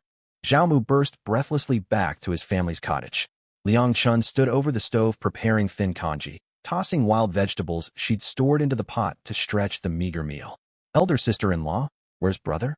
Her sudden cry startled Liang Chun so badly, she dropped her handful of wild greens straight into the boiling pot. She'd planned to use only half the vegetables, and her heart ached at the waste. Yet seeing Zhao Mu's frantic, urgent demeanor, she trembled with anxiety. You, what trouble have you landed in now? Zhao Mu rolled his eyes and shouted into the courtyard. Brother, eldest brother, come out quick. Zhao Quan rushed outside in a panic. What's wrong? What's happened? Zhao Dezhu and son Lianji hobbled out as well, confused by the commotion. Hurry, grab burlap sacks, and follow me to the river, Zhao Mu urged. I've caught 200 jin of fish, plus a giant water tiger I can't lift alone. Come help me haul it aboard. Oh, and elder sister-in-law too. The catch is far too heavy to carry back on our own. Hurry, or thieves will steal all the fish before we return. With that, Zhao Mu turned and sprinted back toward the river in a rush. The entire family stood frozen, staring at one another in disbelief. Fishing? 200 jin? He might as well claim he'd carried the whole river home single-handedly. Skeptical as he was, Zhao Quan followed after him to see for himself. Son Lianji trusted her youngest son above all others and snapped at Liang Chun. Are your ears plugged? She cut herself short, recalling her son's plea to avoid fighting, and forced a gentler tone. Hurry and go lend a hand.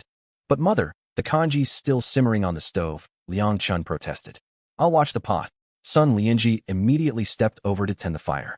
Reluctantly, Liang Chun set down her cooking utensils and hurried outside after the men. Zhao Xiaoshan's eyes lit up at the mention of fish. The three arrived at the riverbank utterly stunned. Piles of fresh fish lay wriggling atop the mud shore. Zhao Mu stood aboard the skiff, waving them over anxiously. Brother, come quick. Oh, okay. Zhao Quan dragged his stunned gaze away from the mountain of fish and climbed onto the boat. Once aboard, Zhao Mu rowed back toward the river's center to retrieve the giant yellow-cheeked carp, while Liang Chun frantically unrolled her burlap sacks to start packing the catch. The more fish she stuffed into the bags, the more shocked she grew, tears streaming down her cheeks without pause. Zhao Xiaoshan helped beside her, clinging tightly to a large carp even as its tail slapped his face repeatedly, refusing to let go. Once they finally stuffed the fish in his sacks, he glanced up to see his mother crying and wiped her cheeks with his sleeve.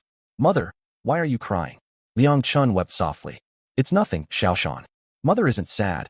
I'm crying for joy. So many fish. Our family will survive this winter after all. Zhao Xiaoshan was still young and utterly ignorant of the ways of the world. He let out an "oh" and set to work with renewed vigor. Meanwhile, the two brothers rowed their boat out onto the water. Drawn by the call of the electronic fish attractor, the yellow-cheeked carp, known locally as the water tiger, emerged once more. Sure enough, they spotted a 1-meter-long fish thrashing wildly below the surface. Wild with joy, Zhao Quan snatched up the landing net and slipped it over the giant fish in one swift motion. He'd trapped it, all right, but hauling it aboard proved far easier said than done. The water tiger was massive and possessed incredible strength. It thrashed frantically. It nearly yanked Zhao Quan straight into the river. The landing net's handle was far too short. Zhao Mu couldn't reach the pole, so he wrapped both arms tightly around his elder brother's waist and pulled with all his might. Veins bulged all over both men's bodies, their faces turning beet red. After tussling with the water tiger for the time it takes to brew a cup of tea, they finally hauled it splashing out of the water. Once free of the river, the fish twisted and flailed even more violently. Zhao Quan roared, pouring every ounce of strength into one heavy heave. He slammed the heavy fish hard down onto the boat deck. A deafening clang echoed across the water. The small craft rocked violently from side to side. Ignoring everything else, Zhao Quan threw himself atop the fish and locked it in a fierce bear hug. San, row for shore at once. Zhao Mu bent his back to the oars, speeding the boat swiftly back to the riverbank. Liang Chun had already fetched a hefty stone, her eyes blazing with determination. In a display of courage matching any man's, she shouted, "Husband, step aside." Zhao Quan glanced up just in time and rolled out of the way. Crash! The stone smashed square into the fish's skull. The water tiger went completely still, motionless. Zhao Mu stared at his sister-in-law in stunned surprise. He'd never imagined this woman, usually bullied relentlessly by her mother-in-law, could turn so ferocious at the sight of food. Zhao Quan stared at the inert giant fish, then turned to look at his wife, who stood gasping for breath, stone still clutched in hand, eyes fixed unblinkingly on their catch. He scratched his head nervously. Wife? It stopped moving. Liang Chun snapped out of her trance. Ugh, my arms ache something terrible. Zhao Quan fell silent, lost for words. Zhao Mu likewise stood speechless. Neither brother dared utter another word, and they quietly set about loading the fish into sacks. By the time all the fish were stowed, every one of the four looked like mud-caked monkeys. None of them paid the slightest mind to their filthy state. While the other three were distracted, Xiaomu slipped the electronic fish attractor discreetly into his spatial storage.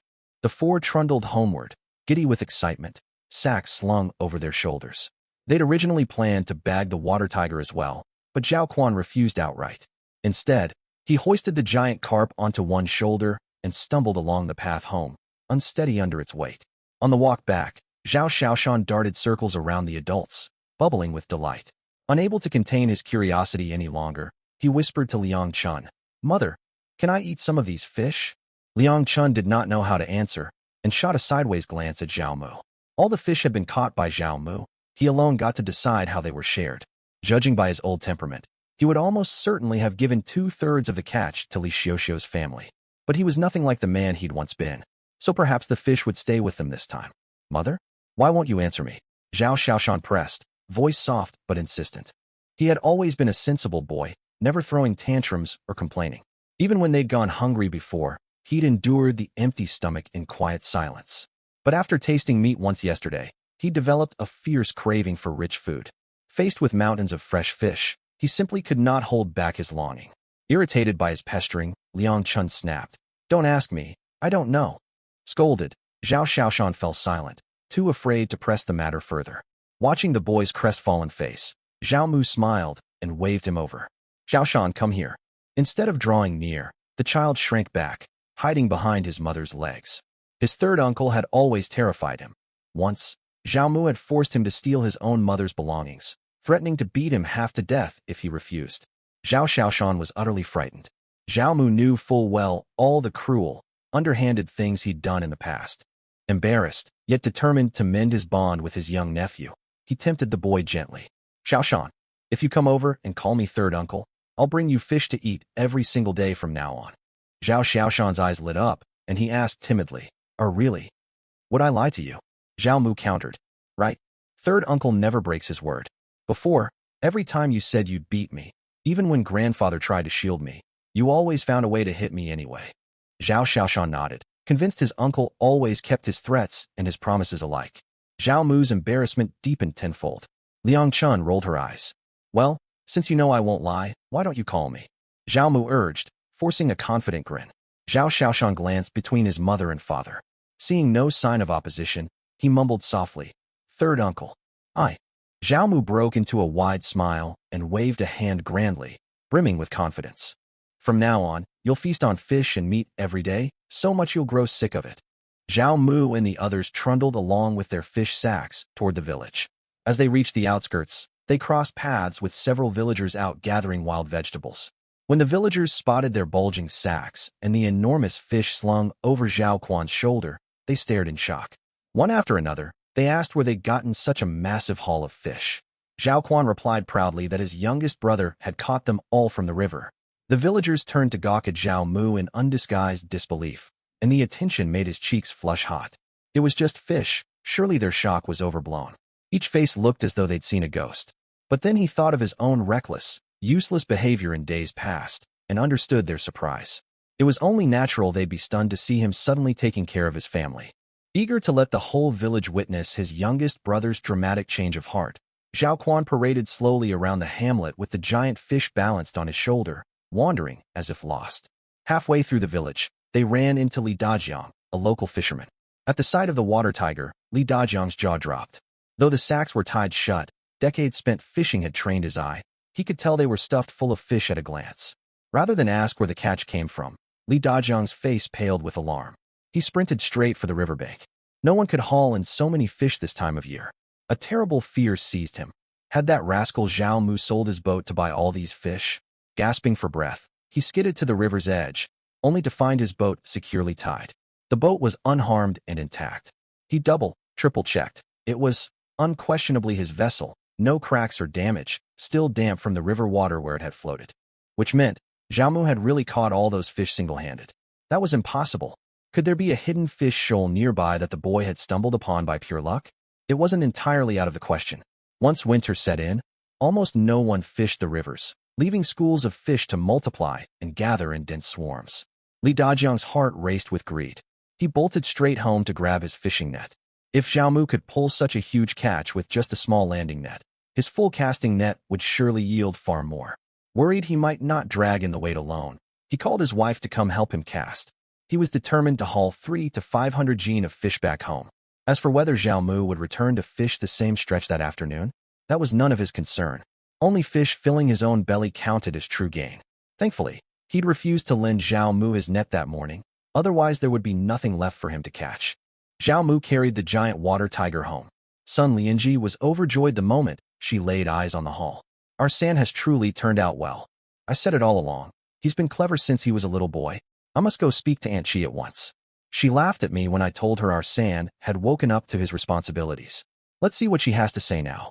Zhao Dezhu stood confused, watching Zhao Quan and his wife rush back and forth cleaning the fish.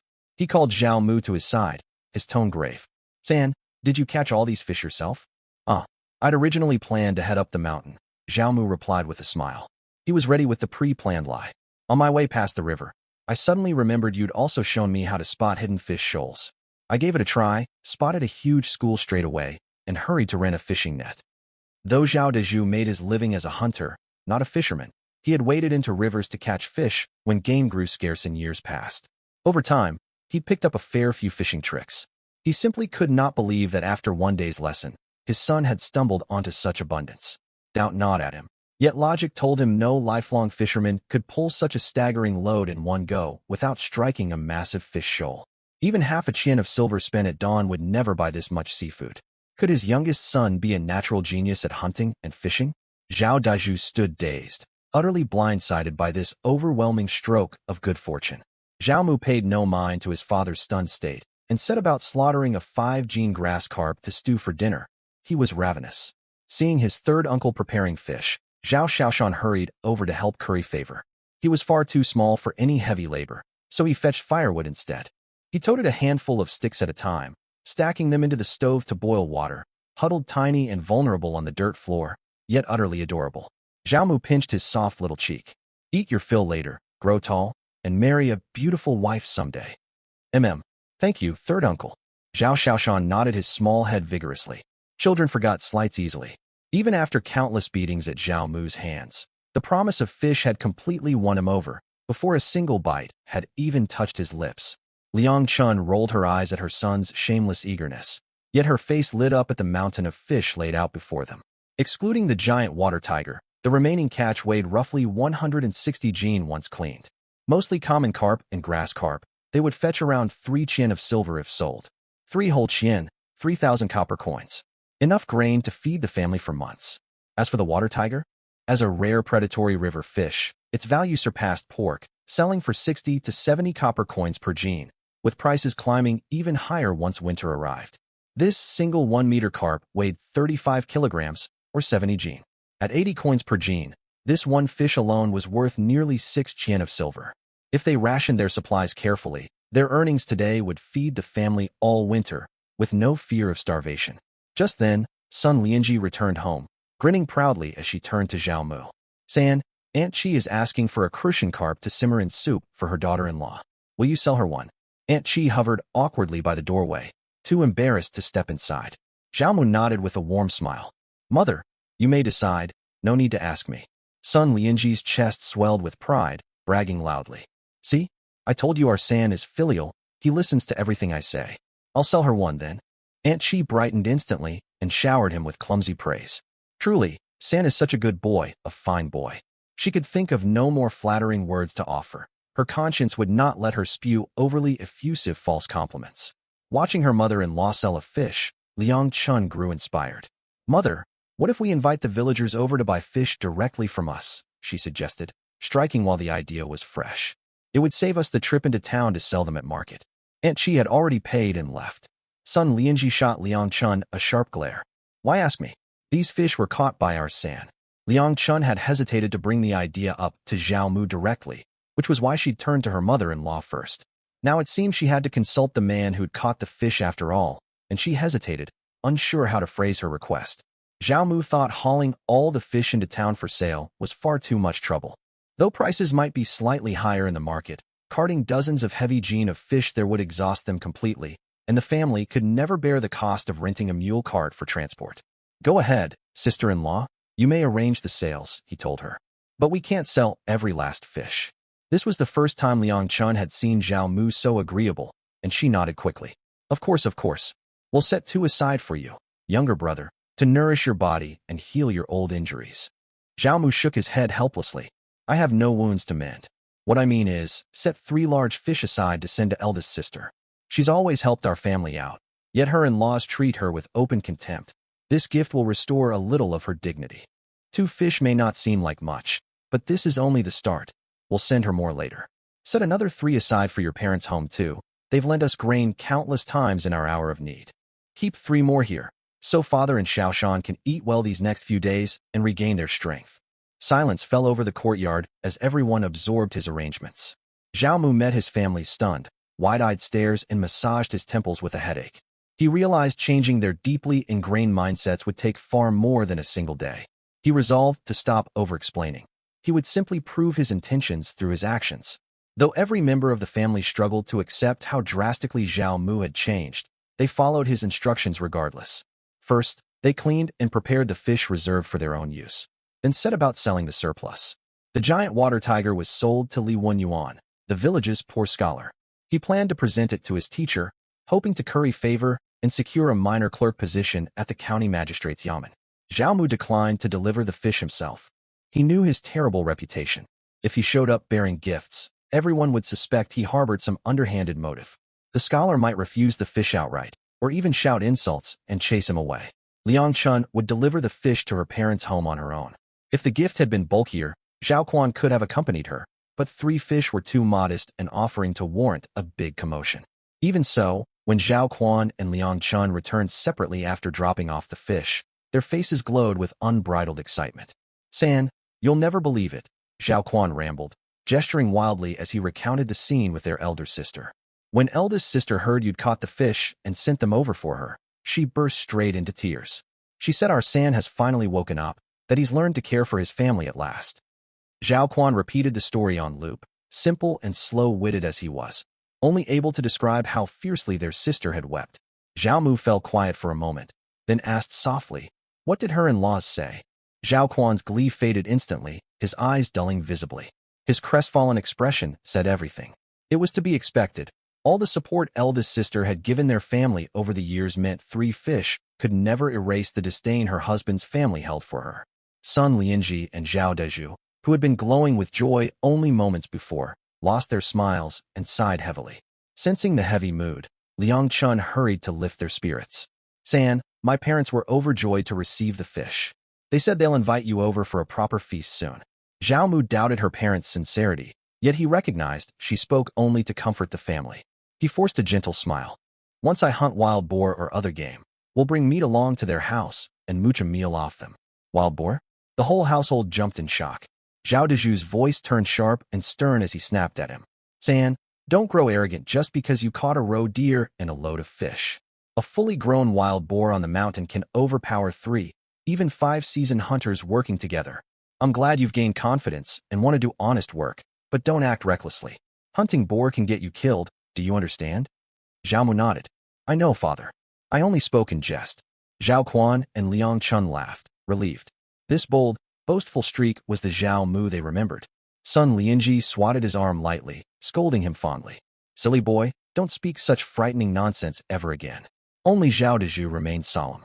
He could tell his son had not been joking. He truly intended to hunt wild boar. Determined to dissuade him, Zhao Deju sent the rest of the family outside and pulled Zhao Mu into his private room. Zhao Mu followed, curious what his father wanted to discuss. Could it be the silver coins they'd earned that morning? They'd made 9,000 copper coins in total, all currently in Zhao Mu's keeping. He'd been turning over how to split the earnings fairly. He stepped inside and opened his mouth to speak, only to freeze as his father slowly unbuttoned the front of his tunic. A hideous, jagged scar stretched across his chest. The wound spanned a full foot long, slanting down from beneath his throat to beneath his left ribcage. The scar tissue was dark and raised, the old flesh pulled wide at the edges. Though fully healed, the mark alone painted a vivid picture of how close he'd come to death. Zhao Mu recoiled in shock, realizing what the scar must be. Father, was this from a wild boar? Zhao Deju said quietly. I never told you all, fearing you'd worry yourself sick. Now I can tell you the full story. He recounted the fateful day slowly. I headed up the mountain with a few fellow hunters, intending only to catch pheasants and roe deer. We never expected to stumble upon a lone wild boar. That beast measured 7 chi long, broad and heavy, weighing no less than 3 to 500 jin. We only wanted to flee, no thought of hunting it. But it spotted us and charged straight ahead. Do you know how fast a wild boar can run? It matches a fully grown horse's speed, even climbing steep mountain slopes. The other hunters stood further away and scrambled up trees to safety. I was too close to run more than 2 steps before it slammed into me. Just one blow, only one, and I couldn't stand. This massive gash split my chest open, and several ribs snapped clean through. If I hadn't reacted fast enough to drive an arrow into its eye, and the other hunters hadn't loosed a volley of arrows to draw it away, I would never have made it down. Hunters have a saying. On the mountain, rank danger as boar first, tiger second, bear third. That tells you how deadly wild boar truly are. Now do you understand how terrible hunting one would be? Zhao Mu's expression turned grave. In his past life, he had never seen a real wild boar, only distant images in zoos and on television. He had no idea how lethal they could be. He pictured the 7 chi-long beast, charging at dozens of kilometers an hour, sharp tusks glinting. A single blow would kill a man instantly. His father had survived only from decades of hunting experience, rolling just enough to soften the impact. If it had been him instead, his bones would have been gnawed clean long before anyone found him. Cold sweat prickled Zhao Mu's back as he thought of his earlier reckless plan to track wild boar alone. Though he possessed a gun, he was still far too weak in his current state. If danger suddenly appeared, he would undoubtedly suffer losses. He instantly grasped why his father had urged him back inside the house, and quickly made a promise. Father, I understand. I won't recklessly go boar hunting. Won't recklessly. That meant he still planned to go sooner or later. Zhao Dezhu caught the hidden meaning behind his words and was about to berate him, but his agitation pulled at his unhealed wounds, sending him into a violent coughing fit. Seeing his father turn red and gasp for air mid-cough, Zhao Mu hastily relented. All right, I won't hunt wild boars at all. Calm yourself. Only after Zhao Dezhu heard this sincere vow did his temper settle slightly. A long while passed. Once the stabbing pain and his injuries faded, he spoke earnestly once more to warn his son. Third boy, it's not that father doubts you. Wild boars are creatures no ordinary man should ever provoke. If something terrible happens to you, your mother will grieve herself sick, and I won't live long either. The whole family will suffer ruin because of it. Father knows you're not rotten at heart. You wouldn't want to see this household torn apart, would you? Zhao Mu nodded repeatedly. You're right, father. I won't hunt wild boars. Yet as soon as the words left his mouth, a silent thought lingered in his mind. Once my marksmanship sharpens, that rule might not hold. Zhao Dezhu stared straight into his eyes and saw no trace of deception, finally relaxing. Next, they turned to sorting out how to split the day's earnings. Logically speaking, every copper coin came from the fish Zhao Mu had caught and sold. He could have kept it all for himself. But he knew full well how much trouble he'd dragged the family into these past few years. They were already penniless on his account. He wanted to make amends. Their discussion unearthed an awkward truth. The household still carried heavy debts. Zhao Mu's reckless mischief over the years had piled up endless trouble. Zhao Dezhu was a man of strict honor, so every time his son stirred up trouble, he'd pay compensation to wronged villagers. The family never had spare silver to cover these fines, forcing them to borrow time and again. On top of that, they'd handed over 5 taels of silver as the bride price for the Li girl. After tallying every loan, Zhao Dezhu told Zhao Mu their combined debts amounted to a staggering 10 taels of silver. Zhao Mu's head throbbed with worry. He'd thought selling the fish would at least lighten the family's burdens, yet the earnings wouldn't even cover half their outstanding loans. As father and son debated which creditors to repay first, a loud voice boomed from outside the gate. Uncle Zhao, are you home? Zhao Dezhu let out a bitter laugh. Great, it's one of our debtors come to collect. Who is it? Zhao Mu asked quickly. Big Zhu from the village. You stole his young piglet once, remember? It was a young sow valued at 2 chien of silver. I promised him 2 chien and 3 fun to settle it, so he wouldn't report you to the village authorities, Zhao Dezhu muttered quietly. Zhao Mu nodded and stepped outside at once. In the courtyard, Sun Lianji greeted a tall, dark-skinned man awkwardly. He was broad-shouldered with a thick beard and large, bell-like eyes that naturally looked fierce, yet right now he stood rigid and uneasy. Sun Lianji's warm hospitality flustered him terribly. Though he was the creditor, he fidgeted as if he'd come begging for money, repeating non-stop to Sun Lianji as she poured him water. Annie, no need to trouble yourself. Zhao Quan and Liang Chun stood nearby, well aware of his errand, busying themselves silently. No one wanted to acknowledge the tense scene. Debt collection at one's doorstep was mortifying for all parties. Liang Chun also seethed inwardly. They'd barely caught a break financially before having to hand money over again. Zhao Mu sized Big Zhu up and recognized him as an honest, straightforward man. He stepped forward politely. Brother Zhu, you've come. Big Zhu had tolerated son Lianji's pleasantries with restraint, but he had no patience left for Zhao Mu. He fixed him with a cold glare and refused to utter a word. Damn my useless past self, Zhao Mu thought with a pained smile. He pulled out a string of 1,000 copper coins and held them out. Brother Zhu, here's 1,000 when as partial repayment. Once I earn more silver, I'll settle the rest. Does that work? Big Zhu's eyes lit up at the sight of the money, yet he did not take it.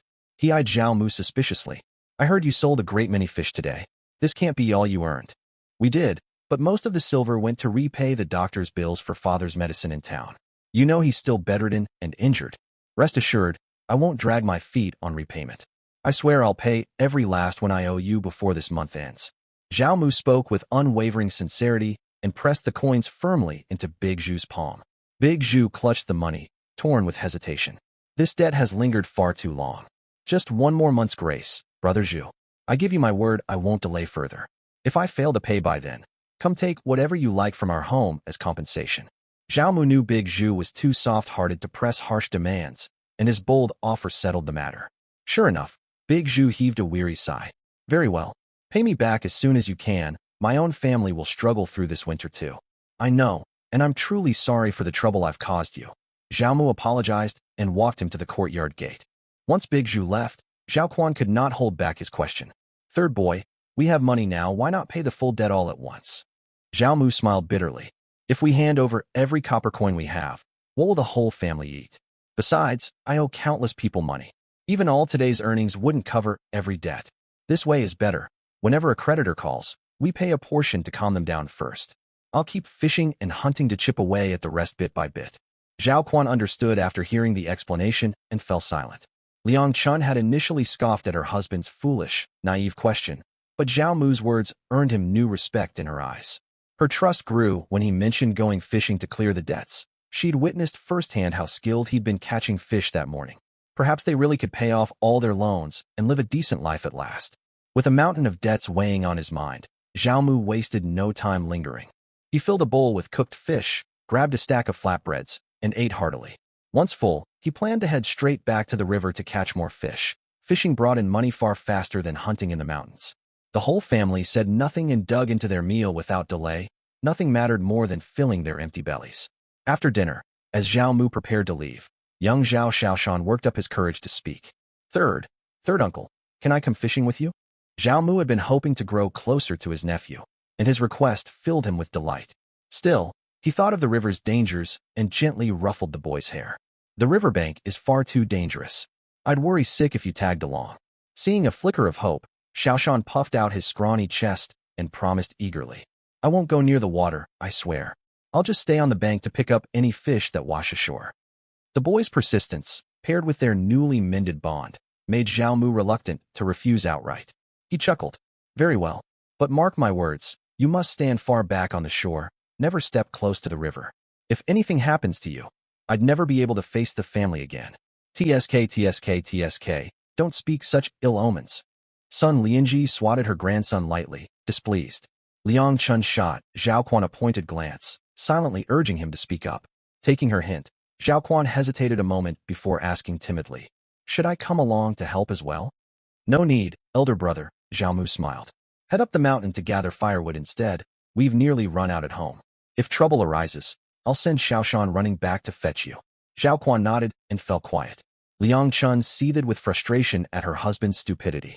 They'd earned a good sum that morning, yet he hadn't received a single copper for himself. Still, she'd eaten the fish Zhao Mu caught, so she could not openly complain. Now a chance to go fishing and earn extra silver had slipped away simply because her husband agreed without argument.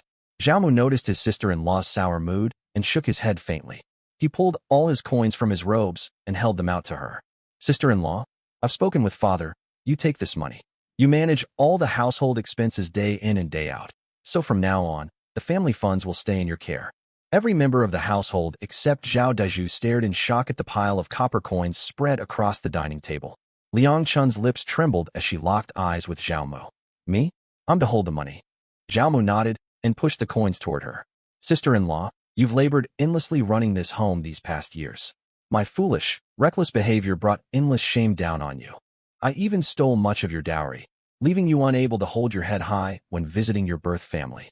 This was all my fault, and I owe you amends. I've only just woken up to my wrongs and have little silver to give, so I entrust these earnings to you to manage our household.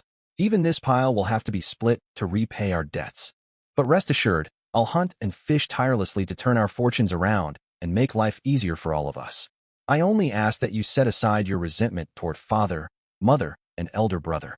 His heartfelt words shattered Liang Chun's composure, and she burst into loud, tearful sobs. As Zhao Mu had suspected, Liang Chun was a kind, virtuous woman, sensible, soft-hearted, and compassionate. Her tears were not spurred by the silver he'd handed her, but by the realization that all her lingering bitterness toward her in-laws had been petty and ungrateful. Zhao Mu had been young and prone to foolish missteps. Though her mother-in-law could be sharp-tongued, she never struck her, nor hoarded fine food away from her like other cruel mothers-in-law. Her father-in-law always treated her with gentle respect. Her husband, simple as he was, loved her dearly, and her son was obedient and well-behaved. She already lived with a kind family, yet she'd harbored petty resentment and judged them harshly in her heart. Guilt overwhelmed her. Zhao Mu was caught off guard by her emotional breakdown, awkwardly wondering how he'd made her cry. Father, mother, husband, younger brother, it is I who have been wrong, Liang Chun wept. A woman's duty is to tend the household. I failed to manage our home well and nursed ungrateful resentment toward all of you. I am truly sorry. Zhao Mu was stunned by her self-blame, shocked by how deeply the old feminine codes of conduct had taken root in her mind. The rest of the Zhao family's hearts ached for her, especially son Lianji. Though she'd always been domineering, she knew her daughter-in-law endured countless hardships in their home. Her sternness stemmed from fear that Liang Chun would flee or remarry to escape their poverty, so she'd kept a firm hand on her to prevent such thoughts from taking hold. Seeing Liang Chun weep bitterly and volunteer to apologize, son Lianji surprised everyone by raising her palm and striking Zhao Mu across the cheek. I spoiled you rotten all these years and let you grow into such a worthless fool. Now kneel and beg your sister-in-law's forgiveness at once. Zhao Mu shifted uncomfortably. Must he really kneel? Still, the old saying held true. An elder sister-in-law deserved the deference due a mother, so it was only fitting. He rose immediately to comply. Liang Chun wiped her tears and hurried to steady him. Third boy, we are family. No need for such formalities. So long as you truly turn over a new leaf, everything I do for this household is my duty. Enough. Zhao Dezhu spoke up to smooth over the tense moment. Now that all grievances are laid bare, we can move forward. We're one family. No rift is unbridgeable. From today onward, we work as one to build a better life for all. Zhao Mu grinned. Father speaks the truth. Liang Chun nodded, still dabbing at her wet eyes. With their grievances out in the open, the whole household settled into far warmer harmony. Zhao Mu's reckless misdeeds were no longer a weight hanging over them all, and even son Lianji softened her sharp temper. Zhao Mu mused that if every day unfolded as smoothly as this one, their lives would steadily grow better and more prosperous. Just as peace settled over the family, a weary voice called from outside the gate. Zhao Mu, are you home? Zhao Mu wondered what Li Dajiang wanted and stepped outside. Li Dajiang stood soaked head to toe, as though he'd just climbed out of a river. Curiosity got the better of him. Uncle Li, the weather is freezing cold. Why were you bathing in the river? Li Dajiang was already simmering with anger, and the teasing question only irked him further. I fell into the Batong River. That's what? You went bathing in the river in this frigid weather? That would only make you colder. I said I slipped and fell in. Every member of the Zhao family turned their heads aside, struggling to hold back laughter. Zhao Mu's sharp wit was unmissable. No one in their right mind bathed in icy river water in the depths of winter. Villagers dared not even wash their hair for fear of catching a deadly chill. It was plain to all that Zhao Mu taunted him on purpose, sensing the man had come to pick a fight. Zhao Mu had resolved to stand his ground. If he let Li Dajiang slander him unopposed, word would spread, and every villager who remembered his past misdeeds would seize the chance to bully him. Li Dajiang shrank back a little under Zhao Mu's mocking half-smile, yet his wife's urgent warnings echoed in his mind. He forced himself to press his accusation. Did you poison the river water to catch fish? The Zhao family's faces darkened instantly. Though no village rule banned electric fishing, such tools simply did not exist in their time, Poisoning fish carried brutal punishment. Once branded a fish poisoner, Zhao Mu would never recover his reputation, no matter how thoroughly he cleared his name later. Li Dajiang's loud shouts carried to every neighboring courtyard. This was no mere petty squabble. He intended to ruin Zhao Mu's standing in the village entirely. Simple-minded Zhao Quan grasped the severity of the accusation and snapped angrily. "Uncle Li, don't spout such lies." Liang Chun pinched his arm sharply. Foolish man, after this blatant smear, he had no right to call the man uncle. Sun Lianji was ready to unleash a stream of furious curses, but Zhao Mu acted without hesitation. He lunged forward and delivered a powerful kick, sending Li Dajiang flying out of their courtyard. This sudden, fierce act stunned everyone present. Ignoring their shocked stares, Zhao Mu chased Li Dajiang outside the gate and spotted dozens of villagers peering through cracks in their doors and over courtyard walls to watch the commotion. He raised his voice loud enough for all to hear. "Li Dajiang, I knew your fishing boat sat idle, and you lacked the skill to catch fish in winter, so I paid you 21 a day to borrow your boat and nets, letting you earn steady silver for your family. Instead, you grew greedy watching me haul in fish, snuck to Batong River to fish on your own, and fell into the current when you caught nothing. Now you falsely accuse me of poisoning fish, all to swindle compensation money from me. We've lived side by side as neighbors for years. How could you stoop so low to ruin my name?" In village disputes, especially against uneducated men, winning an argument relied not on quiet reason, but on volume and claiming the narrative first. Li Dajiang had tried to brand him a criminal, so Zhao Mu countered by labeling Li Dajiang a malicious extortionist. In such village quarrels, whoever spoke first won the crowd's favor. Sure enough, the villagers' opinions shifted instantly, and they shot Li Dajiang looks of disdain and disbelief. They'd always thought him an honest fisherman. How could he resort to false accusations to cheat someone? Worse still, he'd targeted Zhao Mu, a man notorious for mischief. Li Dajiang's guilt gnawed at him. He'd seen no trace of poison in Batong River. His wife, consumed by envy over Zhao Mu's bountiful catch, had forced him to come slander the boy. He'd counted on his decades-long reputation as a fisherman, paired with Zhao Mu's terrible name, to frighten him into begging for mercy and surrendering half his fish earnings for free silver. Instead, he'd been kicked hard in the gut and publicly denounced before the whole village. "You must have poisoned the water. How else could a worthless rogue like you catch so many fish, while I, a lifelong fisherman, come home empty-handed? You plan to sell those fish in town for a fortune, yet you dare not let townsfolk eat poisoned catch. So you poisoned the river to cheat your own neighbors. Everyone knows exactly what kind of scoundrel you are, Zhao Mu."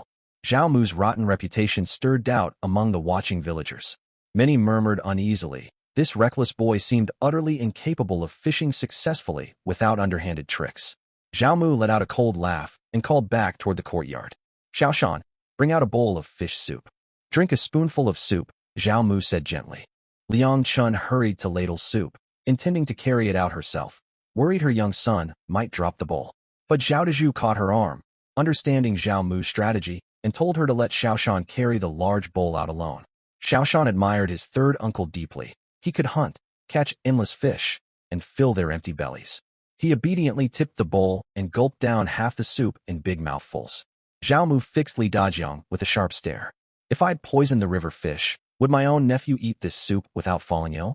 How dare you continue slandering me?" "You." Li Dajiang stumbled over his words, lost for a retort. He was never a quick speaker, and Zhao Mu had seized control of the narrative while presenting irrefutable proof.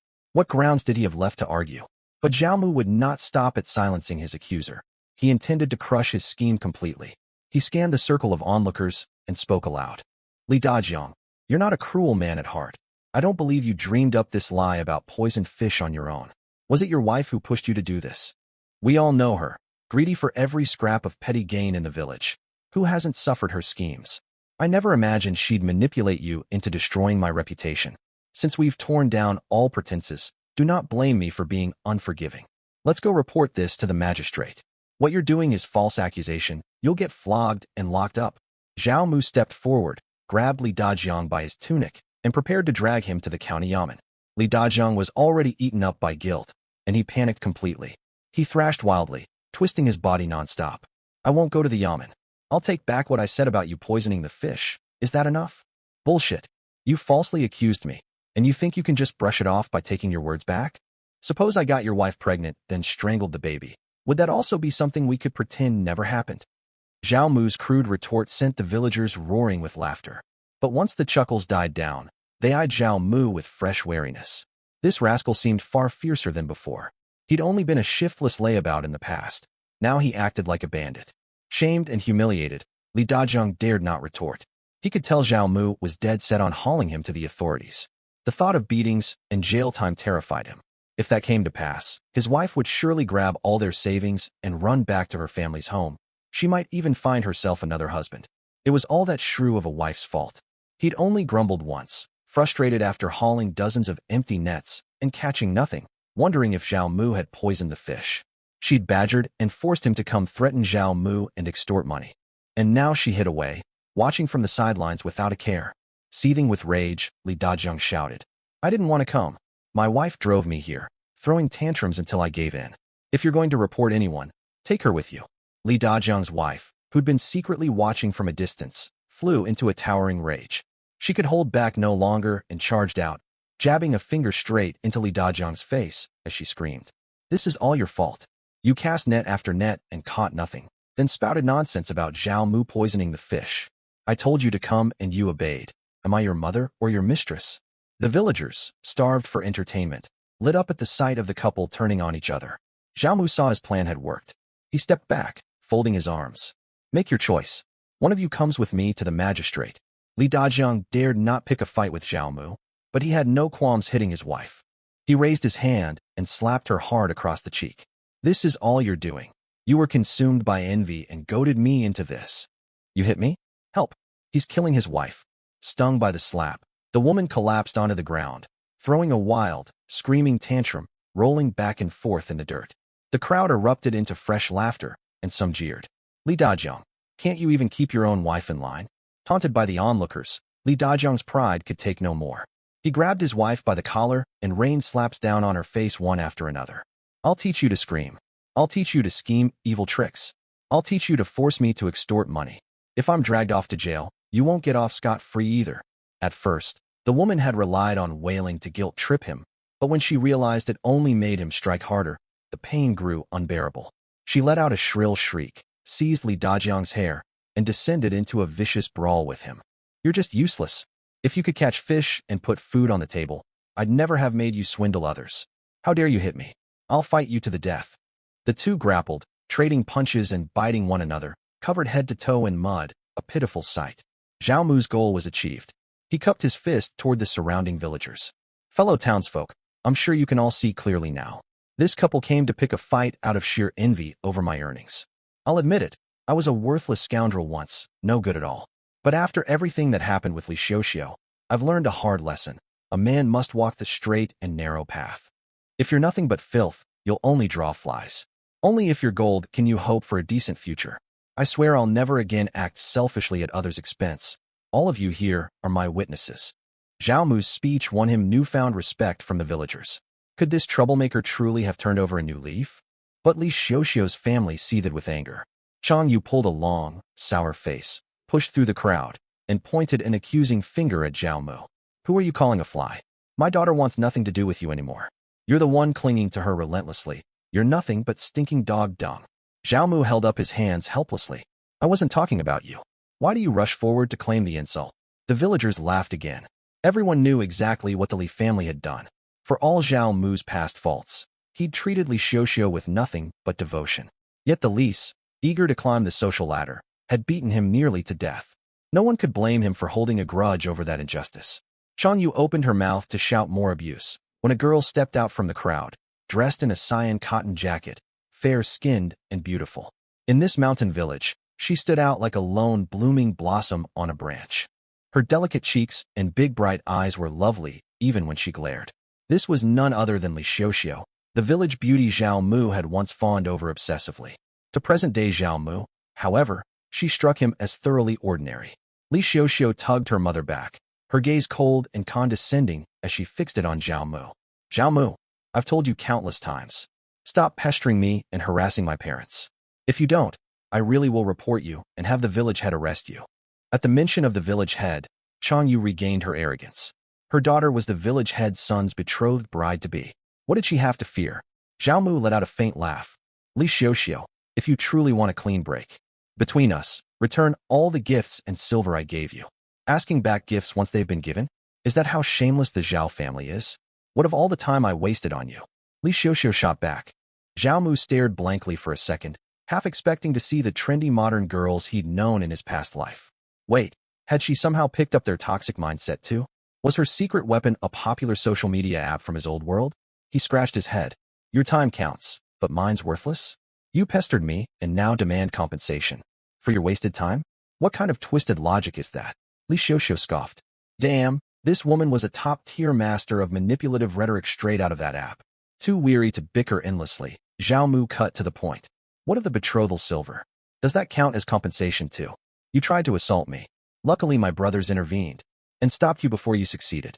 That silver was compensation for your crime, and I've overlooked the matter out of neighborly kindness. If you keep hounding me with nonsense, don't blame me for reporting you to the authorities. Shall we summon the county magistrate to judge this matter, with the village head as witness? Hatred and threat blazed in Li Xiuxiu's almond-shaped eyes. It was plain to see. If Zhao Mu pressed for his silver back, she would accuse him of rape. What's more, she'd already won the favor of the village head's youngest son. Though the village head held no official rank, he colluded freely with county officials. In the end, Zhao Mu would be the one to suffer ruin. That was Li Xiuxiu's confidence, and the reason she'd gone out of her way to cripple Zhao Mu's reputation, proving her loyalty to the village head's household. All the Zhao family burned with rage at Li Xiuxiu's words. The woman was vicious beyond belief. Not only had she kept the betrothal silver meant for her hand, she intended to brand Zhao Mu a sexual predator for the rest of his life. If he dared fight back, she would have him arrested. Zhao Dezhu could stand it no longer. He shuffled forward trembling, ready to speak, only to break into violent coughing fits. Zhao Mu quickly sent his tearful mother to escort his father back home. If this were modern times, he would have had no way to counter such manipulative women, even with fair-minded law enforcement. But this was ancient times. Rules of justice were warped here, yet reputation meant everything. Zhao Mu locked his gaze hard on Li Xiuxiu. You claim I assaulted you? Then explain exactly what happened that day. Are you saying your single word is enough for everyone to believe you? Do you take all these villagers for fools? The watching crowd realized they were being roped into the dispute, yet they sided with Zhao Mu's logic. If an assault had supposedly taken place, the full story needed telling. Besides, hearing a young woman recount an alleged attack made for riveting gossip. They stared at Li Xiuxiu eagerly, waiting for her account. Li Xiuxiu had not expected Zhao Mu to think so sharply. Once upon a time, all it took was a word from her to muddle his head and make him agree to anything. Why would he not cower at her threats now? As for describing the alleged assault, first of all, it had never happened. If she laid out the false story in front of everyone, she would disgrace herself utterly. The village head's family would be humiliated and refuse to take her as their daughter-in-law. Darkness clouded Li Xiuxiu's features. Zhao Mu, I chose to spare you out of neighborly goodwill. Do you insist on digging your own grave? Very well, let us go report this to the magistrate at once. Go then. Don't hold back. Zhao Mu stepped slowly closer, lowering his voice to warn her. Even if the village head's foolish son bribes officials to frame me for assault, I'd rather confess the false charge, endure floggings, waste half my life, and rot away in prison than hold my tongue. I'll shout every explicit detail of this so-called assault for all to hear. Do you believe me? I can destroy your good name completely. After that, do you still dream of marrying into the village head's household? See if any man for miles around will take you then. Li Xiuxiu finally grew truly afraid. For all her bluster, she was still an unmarried young woman, and her reputation was her most precious possession. If Zhao Mu publicly spread lewd tales about her, she would be ruined. She'd thought fabricating the assault accusation would subdue him, yet it had backfired and become a noose around her own neck. Even so, she forced composure and refused to back down. What could you possibly do to ruin my name? Simple. I'll describe your figure in detail, and the silk undergarment you wore that day, Zhao Mu sneered. This was the advantage of living in ancient times. If he spoke such words, Zhao Mu would be punished, but Li Xiuxiu's honor would be shattered alongside his. Unlike modern society, where even exposing every lie of a false accuser meant nothing, and they could stream live broadcasts crying victimhood or publish books for profit. Furious, Li Xiuxiu let out a shrill scream. You lie? When did you ever see me? She cut herself off mid-sentence, then hissed in a lowered voice. You bastard, when did you lay eyes on my undergarments? Zhao Mu chuckled coldly. No one cares whether I saw them or not. The crowd only craves a good show. Li Xiuxiu scanned the surrounding villagers. Sure enough, No one looked upon her with sympathy. Every face glinted with malicious delight at her misfortune. Her skin paled as she realized she had lost this battle entirely. She'd underestimated just how shameless Zhao Mu could be. Was this still the man who'd once obeyed her every whim without question? Very well. You win this round. With that sharp remark, Li Xiuxiu turned to flee, desperate to escape the humiliation of the crowd's stares. Zhao Mu blocked her path, raising his voice. Apologize to me before you leave. Otherwise, well.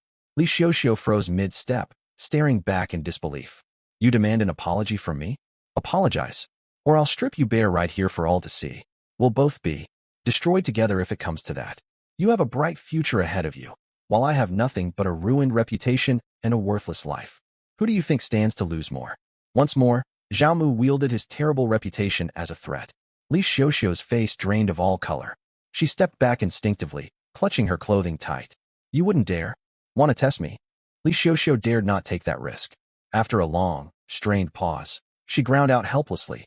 You said you'd changed your ways. I've changed for everyone else. But for a vicious woman like you, killing you would still be too kind. Zhao Mu's expression turned icy. She'd swindled his betrothal silver, demanded grain from his household, falsely accused him of assault, and beaten him within an inch of his life. Every single act had been meant to drive him to ruin. If he let her walk free now, the rage would eat him alive. Yet killing her publicly would only cost him his own life. He would first collect partial repayment for his losses and bide his time until he could destroy her utterly. Li Xiuxiu saw Zhao Mu meant every word of his threat. She shot a desperate glance toward Changyu, but her mother stood frozen, unsure what to do. Seeing her mother powerless to help, Li Xiuxiu bit her lip and yielded for the moment, murmuring softly, I'm sorry. Speak louder. Zhao Mu suddenly boomed. Li Xiuxiu flinched in fright, tears welling up in her beautiful eyes, painting a pitiful picture. In his past life as her smitten suitor, Zhao Mu's heart would have ached for her instantly. He would have strived to pluck stars from the sky if she'd asked. Now, he watched her with complete indifference, waiting. Her tearful pleas and pitiful act did nothing to move him. Desperate to secure her marriage to the village head's son, Li Xiuxiu gritted her teeth and forced her voice louder for all to hear. What happened earlier was merely a misunderstanding. I wronged you. Bastard rogue. Just wait until I marry into the village head's household. I'll make you pay dearly for this humiliation. The villagers exchanged strange looks upon hearing Li Xiuxiu's apology. A misunderstanding? What misunderstanding? Had Zhao Mu truly never assaulted her? Which meant her entire family had beaten him solely to swindle his silver and climb the social ladder. Disgust washed over the crowd as they eyed Li Xiuxiu. She was uneducated and short-sighted. All she'd cared about was marrying up, never realizing what her reluctant apology implied to everyone watching. Zhao Mu laughed loudly. Li Xiuxiu, if you claim the assault accusation was nothing but a misunderstanding, return my betrothal silver at once. I want nothing to do with a woman who so easily fabricates false accusations against men. With those words, the engagement was broken off by Zhao Mu, not the Li family. In plain sight of everyone, Zhao Mu was the one. Rejecting Li Xiuxiu, Li Xiuxiu realized she'd walked straight into his trap, trembling with unbridled fury. The bastard had threatened her from the very start to clear his name and retrieve his silver. How could he be so shameless? Changyu flew into a rage. Return what betrothal silver? Even if you never assaulted my daughter, she suffered loss from being engaged to you. What loss? I gave you silver and grain, and never once touched her hand. What loss could she possibly claim? Or do you insist I did something untoward to her? Zhao Mu retorted, with biting sarcasm. Changyu panicked, waving her hands frantically. No, you never laid a finger on my Xiuxiu. Don't spread such lies. Enough, mother, be quiet. Li Xiuxiu burned with shame under the villagers' unblinking stares, every nerve screaming discomfort. Though most villagers shared the Li surname and were distant kin, they showed no mercy when scandal unfolded. Rumors and gossip would spread like wildfire. Worse still, some men might take her public disgrace as license to harass her. If that happened, not even 2 tongues would suffice to clear her name. She snapped at her mother, dropping all pretense of gentleness, glaring venomously at Zhao Mu. As it happens, I want no further ties to a ruffian like you either. I will return your betrothal silver. Leave me alone from this day forward. Having spoken with false bravado, she turned and fled at a hurried pace, Changyu struggling to keep up behind her. The mother chattered non-stop as she chased after her daughter, pleading desperately. Girl, that's 5 taels of silver. We can't give it back. We rely on that money to survive the winter. Besides, The village head's family said they'd offer little betrothal silver for you.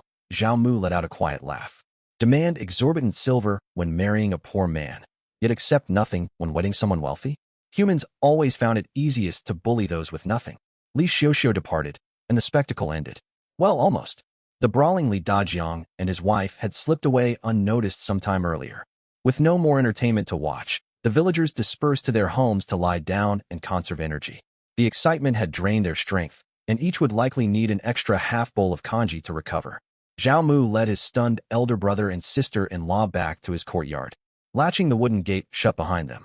Once inside, Zhao Quan could not wrap his head around what had transpired. We actually got the betrothal silver back? Liang Chun sighed with emotion. Truly, we'd long thought that money was lost to us forever. Seeing their astonishment, Zhao Mu spoke confidently. Rest assured, this is only the beginning. Not just the betrothal silver. Every grain of grain Li Xiuxiu took from our home, plus the medical fees for my injuries from their beating, all of it will be repaid. Joy flooded Liang Chun's face. If we recover all that, our family will live far more comfortably. Only Zhao Quan wore a mask of heavy worry. Everyone says Li Xiuxiu is thick. With the village head's household, won't they seek revenge against us? Liang Chun's smile faded, anxiety creeping over her features. Zhao Mu smiled calmly. Brother, sister-in-law, you need not fret. The two stared at him intently, expecting a clever plan. Instead, he continued, the village head's household will absolutely make trouble for us. Worrying changes nothing. His brother and sister-in-law fell silent, dumbfounded. How could he know retaliation was coming yet remained so unconcerned? Truth be told, Zhao Mu was far from unconcerned, but anxiety would do him no good. He knew Li Xiuxiu was a cunning woman, while she paled in comparison to master manipulators from his past life. In this backward era, she easily wrapped countless men around her finger. The village head's youngest son would undoubtedly become another of her besotted lapdogs. Humiliated as she was today, she would urge him to take revenge on Zhao Mu. The village head's family held three primary ways to retaliate. First, they could relegate our farmlands to the very end of the irrigation line next spring, denying us timely water. Second, they could draft our household first for corvée labor. Third, as the household overseeing village peace and order, they could manufacture trouble for him through official channels. The first two posed little threat. He could abandon farming and live entirely off hunting instead. Corvée labor could be bought off with silver. Only the third risked disaster. He'd committed countless misdeeds in his past. If they dug up old crimes to charge him, he would face ruin. Zhao Mu's current priority was to keep the village head's household too occupied to plot revenge against him. As village head, he was obligated to handle any danger arising within the village first and foremost. Yet fabricating a crisis out of thin air was impossible. Zhao Mu's gaze drifted toward the distant mountains. His solution lay with Azure Dragon Ridge. As Zhao Mu had predicted, Li Xiuxiu wasted no time seeking help from the village head's household. She dared not march straight to the village head to incite retaliation. For one thing, she was not yet officially part of their family. Even after marriage, word of a daughter-in-law. Begging her father-in-law to persecute her former fiancé would spread and become a laughingstock, and the village head would never tolerate such embarrassment. Instead, she would manipulate the village head's youngest son, her new smitten admirer. Li Xiuxiu tidied her appearance slightly, then rubbed her eyes hard until they were red and puffy. With tear-streaked cheeks, she set off to find Li Kongming, the village head's youngest son. She'd already thought up her excuse. She was going to borrow money. Money to pay back Zhao Mu's betrothal gifts. She'd make Li Kongming see that. Zhao Mu had bullied and pressured her relentlessly. When Li Xiuxiu found him, Li Kongming was drinking with a handful of worthless cronies. He spotted Xiuxiu approaching, all dolled up and gaudy, eye-catching clothes. Every one of his friends fixed lecherous, greedy eyes on her. Xiuxiu grew deeply uncomfortable under their stares and whispered to Li Kongming, "Brother Ming, come here. I need to talk to you privately." Li Kongming swelled with pride watching his pals, unable to tear their gazes away from his woman. He was already drunk, and the urge to show off surged through him. He had no intention of leaving. Instead, he grabbed Xiuxiu's small hand, his speech slurred from alcohol. "Xiuxiu, come meet my brothers, Brother Zhou and Brother Ma." Xiuxiu instinctively pulled her hand free when he grasped it. They'd already crossed far more intimate lines behind closed doors to win Li Kongming's heart. But in front of outsiders, as an unmarried girl not yet welcomed into his household, she dared not act overly affectionate. Li Kongming paid no mind.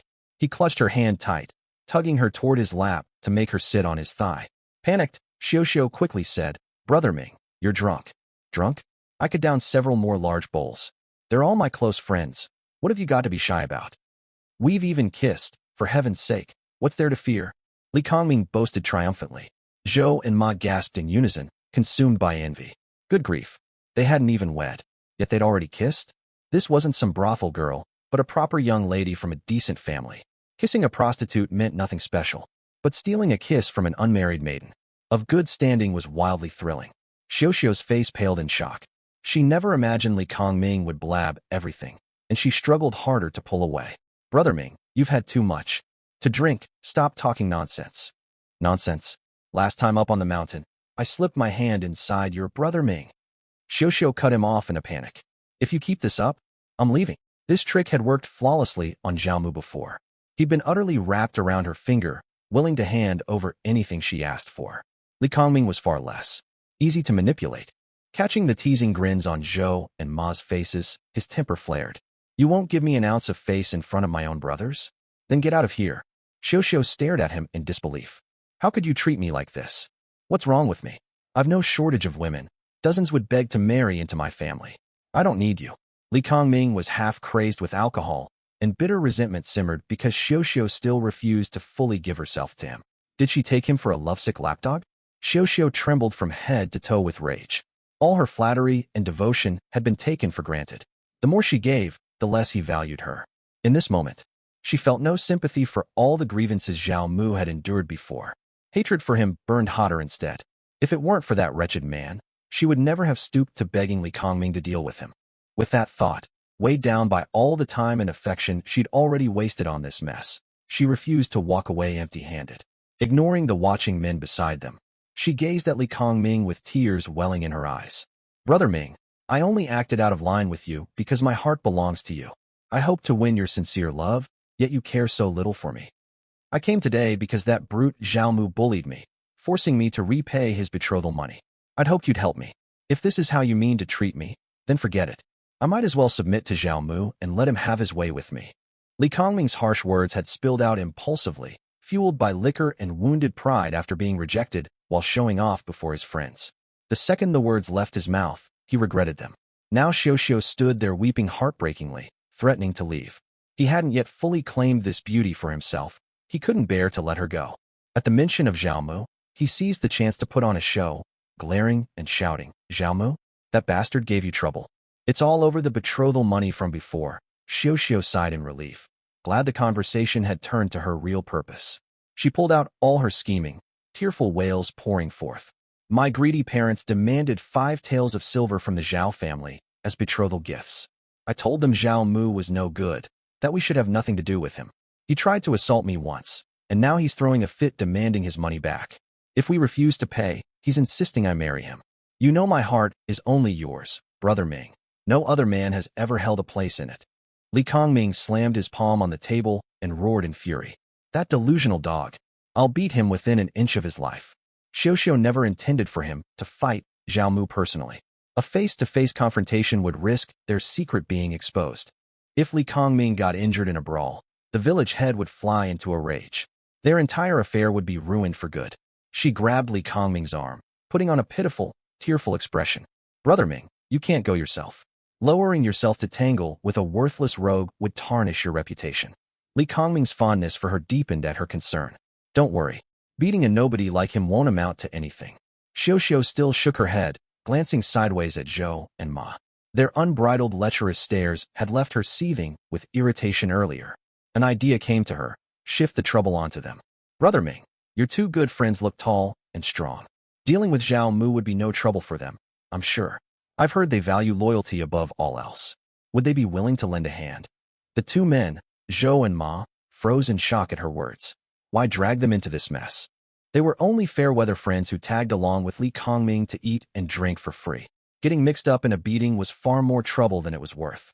Li Kongming was a poor judge of character, truly believing they were his closest brothers. He thumped his chest confidently. They're as close as blood brothers to me. Of course they'll help. Right, Brother Zhou, Brother Ma? Zhou and Ma cursed Xiao silently for stirring up trouble for no reason. But their families were far poorer than Li Kongming's. If they wanted to keep mooching free meals and wine off him, they had no choice but to agree. Besides, There were two of them against just Zhao Mu. Teaching him a lesson would be simple enough. They stood together at once. You're absolutely right, Brother Ming. How could we refuse? It's nothing more than putting a lowlife thug in his place. Child's play. Relief washed over Xiao once they agreed. Let the three of them fight it out. Win or lose, she'd bear no blame. Best of all would be if they tore each other apart, covered in scrapes and bruises. If they could scare Zhao Mu off from demanding the 5 taels of silver entirely, that would be perfect. Now that her plan was set, Xiao made to leave. Li Kongming refused to let her go, tugging her arm and begging her to stay and drink with them. Even for married women, drinking alone with strange men would earn vicious gossip, let alone an unwed maiden. Xiao naturally wanted nothing to do with it. Yet she knew Li Kongming was nothing like the foolish, obedient Zhao Mu. If she pushed him too far, the consequences would be far worse. She endured burning shame and dragged him outside, where they lingered in close, intimate whispers. He took every chance to paw at her, and only let her go once he'd stolen plenty of liberties. Humiliation burned through her, and her hatred for Zhao Mu flared hotter than ever. As they parted, she specifically told Li Kongming to tell Zhou and Ma to strike hard without mercy. Li Kongming needed no reminder. He'd been itching to get back at Zhao Mu all along. How dare the beauty he'd set his heart on be betrothed to that man first? And if Xiao acted so loose and willing to let him toy with her, hadn't she done the same things with Zhao Mu?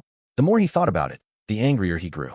Fueled by alcohol, he sought out Zhou and Ma afterward and ordered them to break Zhao Mu's arms and legs. If they succeeded, he'd reward them with several taels of silver to flee to another county to hide. He also promised that once he became village head, he would speak to the head of their village to waive their taxes and labor corvée.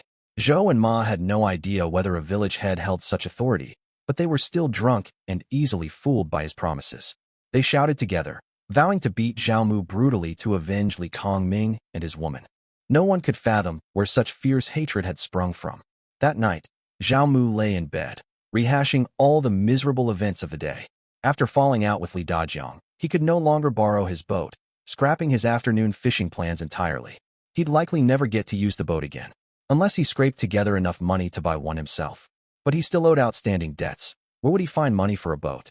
His earlier claim that he could borrow a boat from another village had only been a lie to fool Li Dajiang. In these hard times, no one would lend their livelihood tools to a stranger from another village. Only someone with an impeccable, widely respected reputation could pull that off. Zhao Mu clearly had no such standing. It seemed hunting was his only option. He'd head up the mountain at dawn tomorrow. If he could catch a roe deer or stag, that would be ideal. Their meat fetched top prices. Deer meat, deer blood, and velvet antlers were all potent nourishing tonics, sought after by wealthy buyers willing to pay exorbitant sums. No era ever lacked rich men with money to spend. Lost in his thoughts, Zhao Mu drifted off to sleep. Early the next morning, he rose at dawn and eagerly opened his system panel. Today's one-win flash sale item, Beast Call Compendium. Beast Call Compendium records the habits and vocal cues of all wild animals. Allows the user to mimic their cries and lure the corresponding creatures over. Zhao Mu stared in shock. A beast taming skill? No, not quite full beast taming. It only mimicked animal calls to draw them near. Once the animals arrived, they would still rely on sight and scent to judge danger. If they spotted something off or caught an unfamiliar smell, they would bolt instantly. Animals lacked complex human intelligence, yet their survival instincts far surpassed humanity's imagination. Though it was no true beast-taming art, this compendium would make hunting far easier. Zhao Mu quickly retrieved the item and skimmed through its contents. While he handed most of his hunting earnings over to his sister-in-law to support the family, he'd stashed 50 copper coins for himself, enough for his immediate needs. The compendium covered an astonishing range of creatures, from tiny tadpoles and crickets all the way up to tigers and black bears. Each entry detailed their habits, likes and dislikes, physical anatomy, distinct vocalizations, and how to replicate their cries. Zhao Mu picked the cricket entry first and attempted to copy its chirp. His first attempt sounded like a ghost wailing in the night. Following the book's instructions, he adjusted his throat positioning and mouth shape, then tried again. This time he'd gotten roughly 50% of the sound right. Third try, fourth try. After 10 consecutive attempts, his cricket chirp was flawless, indistinguishable from the real thing. The eerie noise terrified his parents in the next room. Sun Lianji pressed her eye to the crack of the door, peering inside anxiously. What was her youngest son doing, howling alone in his room like a madman? Little Zhao Xiaoshan, however, feared nothing. He leaned against the window and called out, "Uncle San, Why is there a cricket chirping in your room? Did you catch one to keep? Children had few toys in this era, and their favorite pastime was catching small bugs to play with. Cricket fighting came naturally to them, though their games were far less elaborate than those of wealthy banner men in later dynasties. Zhao Mu spotted the small head peeking through the window and felt a surge of warmth. He laughed loudly. Xiaoshan, later when I head up the mountain, I'll catch a few songbirds for you to play with. What kind of birds? Xiaoshan lit up with excitement. Zhao Mu thought for a moment, unwilling to make empty promises. Depends on what luck brings. The boy failed to notice his uncle's hesitation and remained overjoyed. All right, I'll wait for you at home, Uncle San. Sure thing. Seeing the child's delight lifted Zhao Mu's spirits. He stepped outside to eat a quick breakfast. The household now had stored grain, and everyone knew Zhao Mu would fall into a foul mood without proper food. Liang Chun had risen early to reheat yesterday's fish soup and bake flatbreads for the morning meal. After eating his fill, he splashed cold water on his face and prepared to leave for the mountains. Zhao Dezhu watched him from the doorway and called out a warning.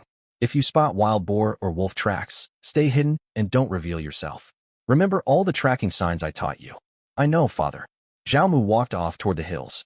Son Lianji turned to her husband, grumbling. Why didn't you stop him from going up the mountain? Hiding from wolves and boars won't help if he runs straight into one. Zhao Dezhu sighed irritably. You raised that boy yourself. You know no one can rein him in. Zhao Quan, oblivious to the tense atmosphere, tried to mediate. Mother, it's a good thing third brother wants to hunt. It'll keep him from running around with worthless friends and slipping back into his old reckless ways. Son Lianji dared not snap at her husband, but she unleashed her frustration on her eldest son. Be off with you. Now you dare lecture your own mother? Go draw water from the well at once. Zhao Quan took the brunt of her anger for no reason and shot a helpless glance at his wife. Liang Chun rolled her eyes at him. He'd lived under this roof for years and still couldn't tell when to hold his tongue. He deserved the scolding. When Zhao Mu reached the mountain foot, he found a secluded spot to change into his warm protective suit, then marched uphill full of confidence. While the Beast Call Compendium contained exhaustive information on every animal, it mostly focused on identifying and understanding wildlife, with no actual hunting techniques outlined. He relied entirely on the tracking methods his father had taught him to search for game. His plan was simple: find animal tracks, mimic their calls to lure them close, then take them down with a single shot. Perfect. Animals struggled to find enough food this season, forcing them to wander far and wide to forage. He soon spotted pheasant droppings and scratch marks in the dirt nearby. Surveying the surroundings, he spotted several fruit trees, their branches stripped bare of leaves. All the ripe fruit had long fallen to the ground and rotted into mud. The stench of fermented fruit was what had drawn the pheasants over. Pheasants loved grain, grass seeds, tender foliage, and wild berries above all else. If he could lure a flock within range, it would be excellent game. Pheasant stew made a delicious meal. But pheasants were far too small. A single gunshot would blow the bird to shreds. A bow and arrow would be better. Zhao Mu stroked the bow slung over his back, carried only as a cover to avoid suspicion, and a spark of excitement flared. He'd once dreamed of being a heroic swordsman, drawing a bow to shoot giant eagles. Time to test his skill. Zhao Mu scrambled quickly up a tree and unslung his bow and arrows. Having memorized the pheasants' calls from the compendium, he began to mimic their cries. Pheasants made dozens of distinct chirps, each tone carrying a different meaning. Right now, he copied the call a pheasant used to summon its flock after finding food. Cluck, cluck, cluck, cluck, cluck, cluck, he shouted the cry over a dozen times at the top of his lungs. Only scattered birds fluttered away in alarm. No pheasants appeared. Was the compendium useless? His arms ached from holding the drawn bow. Doubt and worry gnawed at him. If the Beast Call Compendium failed to work, hunting would remain far more difficult than he'd hoped. Would he really have to borrow money to buy a fishing boat after all? Just then, a flurry of beating wings cut through the quiet woods. Zhao Mu spun toward the sound. 4 or 5 pheasants came darting forward, half flying, half sprinting across the underbrush. A surge of joy washed over him. He shook out his sore arms, nocked an arrow, drew the bow, and took aim as the flock drew near. Whoosh! The arrow veered wildly off course and flew wide. It missed by a mile. The shot spooked the entire flock. Squawking in terror, they flapped their wings and fled into the trees as if fleeing a raid by village constables. Zhao Mu stared blankly. Clearly, he'd vastly overestimated his own archery skills. Never mind pheasants then. If he could lure a wolf down, he'd take that instead. He was safely perched high in the tree. Wolves could not climb after him. A few well-placed shots would kill it easily. With that thought, Zhao Mu tilted his head back and let out a long, realistic wolf howl. It was though. The eerie, lifelike howl echoed through the entire mountain forest, sending countless birds screaming into the distance. The fleeing pheasants vanished without a trace. Meanwhile, halfway up the mountainside, two men crept along furtively, searching the woods. They were Zhou Hejing and Ma Yuanjun, the same two drunks who drank with Li Kongming the night before. While intoxicated, they'd agreed to beat Zhao Mu on his behalf.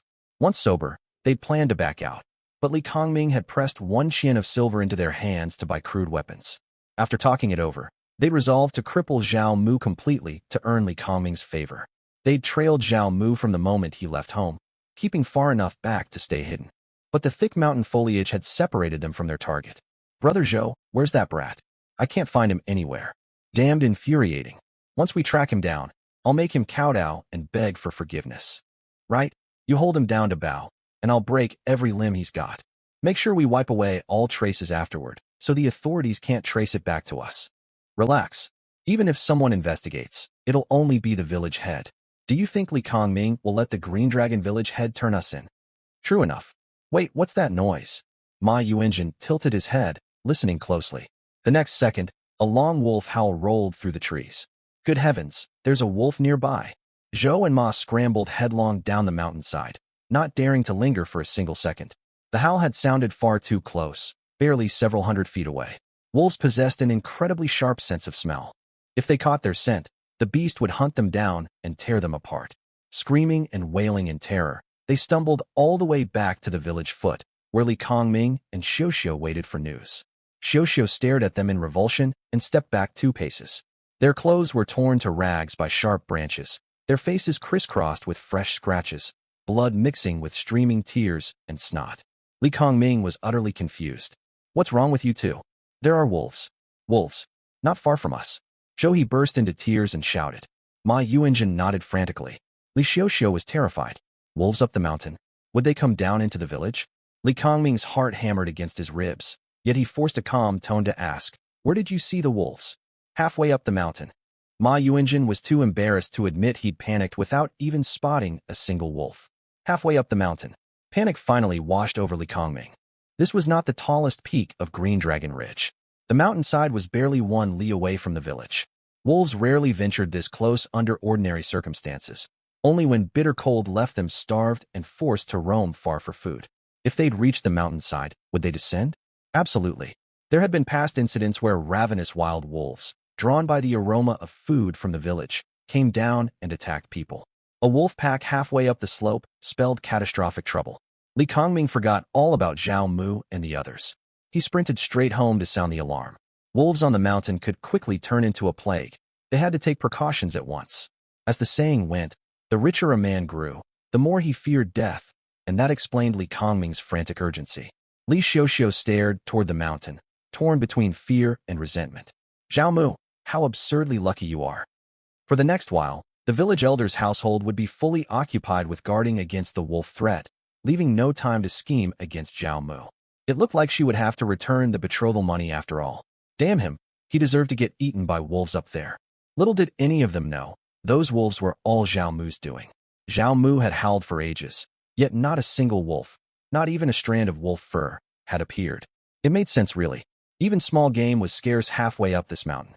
Wolves would hunt deep within Green Dragon Ridge, far from here. Nothing would draw them over unless something powerful lured them. The howl of one lone packmate held no appeal at all. Pointless random yowling would get him nowhere. He needed a proper plan. Zhao Mu thought it through. Large game was nearly impossible to hunt. They only wandered closer to human territory when food ran out entirely in the depths of the hills. Mid-sized animals were also hard to come by here. Pheasants and hares were his best bet, but he could not waste gunshots on such small prey. That left only one option: traps. The mountain abounded with vines and willow branches. Thick rattan was too conspicuous, but slender willow twigs were perfect. He climbed a tree and snapped off dozens of willow switches, careful not to strip a single tree bare, otherwise local authorities would come questioning him. Once he'd gathered over 100 twigs, he wove them carefully into a net. It was simple work. He did not need a fishing net or woven basket, only a loose grid structure that would hold its shape. When the willow net was finished, he tied extra twigs around its edges to make drawstrings. He tugged the cords to test. confirming the whole net could cinch tight in an instant. That was all he needed. He clambered back up the tree and mimicked the call of a pheasant once more. Pheasants had short memories and soon fluttered over, wandering cluelessly into the net's range. Zhao Mu gave the drawstrings a violent yank and leaped down from the tree. One end of the willow cord fastened to the net, the other gripped in his hands, while the middle looped over a sturdy tree branch acting as a beam. As he dropped, the net snapped shut tight, trapping 7 or 8 squawking, flapping pheasants inside. They thrashed wildly, sending feathers flying and filling the air with shrill cries. Their strength was far greater than he'd expected. The hastily woven net would not hold for long. Zhao Mu grabbed stones and struck the birds one by one, knocking them unconscious. Once all the pheasants were subdued, he bound them with willow strips and headed downhill, only to spot a trail of fresh, messy hooves. Wild boar tracks, stamped recently that very day. Boars were supposed to stay near the small bamboo grove, which was a fair distance from here. Had hunger driven them to wander everywhere? Zhao Mu followed the trail and spotted 3 distinct sets of prints varying in depth and size. He pulled out his illustrated wildlife guide to cross-reference and confirmed it. 1 adult male, 1 adult female, and a piglet, a whole family foraging together. He recalled his father's story about a dangerous group of wild boars he'd encountered once. This must have been the same herd. Excitement bubbled up inside him. Slinging the pheasants over one arm, he pulled out his gun and pursued the tracks. The trail wound on for 4 or 5 li around the mountainside until thick fallen leaves covered the prints completely, cutting off his chase. Still unwilling to give up, he climbed another tree and began imitating wild boar grunts, howling nonstop for half an hour until his throat burned dry. Even with the throat care techniques from his guidebook, his vocal cords could not endure such constant calling. Just as Zhao Mu resigned himself to failure, a wild boar trotted toward him, snorting loudly. Its fur was pitch black, its body plump, and sharp tusks jutted from its ferocious snout. Yet it measured barely 3 chi long, clearly not a fully grown adult. Disappointment flickered through him, but he kept grunting to draw it nearer. The young boar scurried over, circling the pine tree where Zhao Mu hid, sniffing the air and tilting its head upward repeatedly. Luckily, he'd chosen a tall pine thick with needle foliage that concealed him from the piglet's sight. He howled until his voice nearly gave out, yet no adult boars appeared. Growing bored with no food or kin to find, the piglet turned to leave. Zhao Mu resolved to take whatever game he could. Greed would get him nowhere. He raised his gun, aimed at the retreating young boar, and fired. Bang, bang, bang, bang, bang. 5 consecutive shots rang out. The piglet shrieked in fright and bolted, blood splattering as bullets tore into its body. But it still kept running even after taking 5 hits. Zhao Mu's heart sank. His father had not exaggerated how tough these creatures were. If a juvenile could withstand so much gunfire, fully grown boars must be terrifying beyond measure. Gritting his teeth, he squeezed off 3 more targeted shots. 1 bullet struck square in its back, piercing straight through the heart. The piglet let out a final agonizing squeal and collapsed to the ground, only able to twitch weakly. Overjoyed, Zhao Mu jumped down from the tree and rushed over. He tried lifting the carcass, shocked by its weight. At nearly a meter long, even as a juvenile, it tipped the scales at close to 200 caddies. Wild boar meat fetched a far higher price than domestic pork. Though it lacked fat and carried a strong, uncastrated gamey stench, wealthy folk knew ways to mask the odor. Villagers also believed wild game held special nourishing benefits. Tired of plain farm livestock, they craved rare mountain meat. Just as the old saying went, homegrown blooms never compare to wild blossoms. With this boar, plus the betrothal money Li Xiuxiu owed him, his outstanding debts would shrink drastically. Before long, he would be entirely debt-free. Cheerfully, Zhao Mu bound willow ropes around the boar's body and strained to drag it downhill. The load was immensely heavy, and years of idleness, drinking, and debauchery had wasted away his physique. Every few paces, he had to stop, gasping for breath. He cursed his past self silently. A noble young master wasting his health on vice was one thing, but a peasant boy throwing away his body like this? Infuriating. Still, that fool had been himself once, so he held back the harsh thoughts and kept hauling the boar forward. When he reached the foot of the mountain, he spotted a group of villagers digging wild vegetables, including his sister-in-law Yangchun. Zhao Xiaoshan played with other children nearby, occasionally lending a hand with the digging, yet his eyes drifted constantly toward the mountain. He knew his third uncle had gone hunting again and would bring back birds for him. Staring uphill, Xiaoshan spotted a hunched figure laboring downhill, struggling terribly with some burden. Who could be so weak? He squinted and realized it was his own uncle. Third uncle. Uncle Zhao Mu's back. His shout drew every villager's gaze upward. Liang Chun craned her neck and saw Zhao Mu straining to haul something large, a wide smile spreading across her face. He must have bagged big game. Xiaoshan, run fetch your father to help. I'll go meet your uncle right away. Coming. Xiaoshan sprinted home like the wind. Liang Chun hurried uphill, first catching sight of the pile of pheasants and clapping her hands delightedly. Good heavens, so many pheasants. You're incredibly skilled, uncle. Zhao Mu twitched his mouth dryly. When he had nothing to offer, she called him third boy. When he brought back game, suddenly it was uncle. Typical woman. Then he realized she had not seen the boar, buried under piles of fallen leaves dragged over its body as he hauled it down. He brushed the foliage aside. Sister-in-law, there's more. More. Liang Chun leaned forward to look, then let out a shrill scream at the sight of the tusked, ferocious wild boar. She stumbled backward until she landed hard on her rear. The other villagers had only glanced over casually, consumed with digging wild greens, jealous yet not daring to crowd around. At her startled cry, their curiosity overcame them, and they stretched their necks to peer uphill, several trudging up to investigate. A chorus of gasps erupted when they laid eyes on the massive boar. Merciful heaven! A wild boar! How huge it is! Did you hunt this all alone, Brother Mo? Exclamations rippled through the crowd, drawing dozens more onlookers. Soon nearly 100 village men rushed over armed with pitchforks and farm tools. Zhao Quan led the pack. On his dash home, Xiaoshan had screamed, "He's coming down the mountain," non-stop. The villagers had just received the village elder's warning of wolves roaming the hills, and they'd panicked. They grabbed weapons, thinking a wolf pack descended. Half the village had assembled at the mountain foot. When Zhao Quan spotted a stunned Zhao Mu standing beside piles of pheasants and a full-grown boar, shock washed over him. He spun around and smacked Xiaoshan on the back of the head. Why shout like bandits raiding the village just because your uncle came home?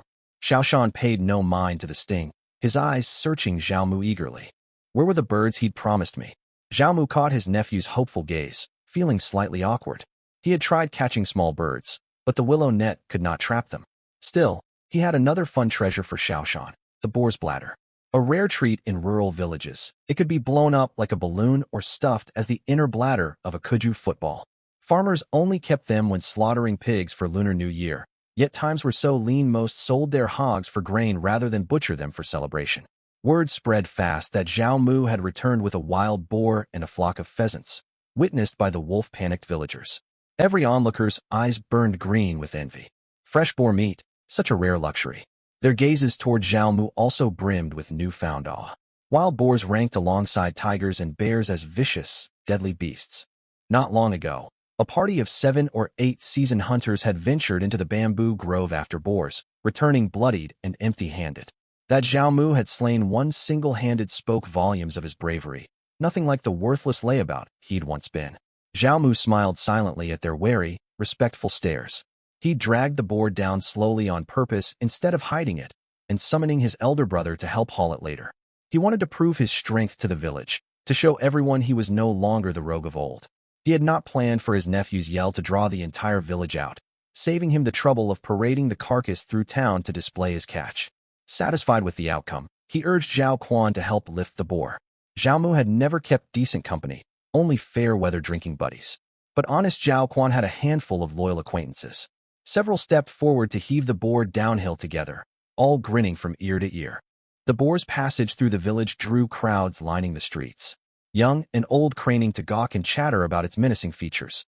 Some pointed at Zhao Mu, not with scorn this time, but unreserved admiration.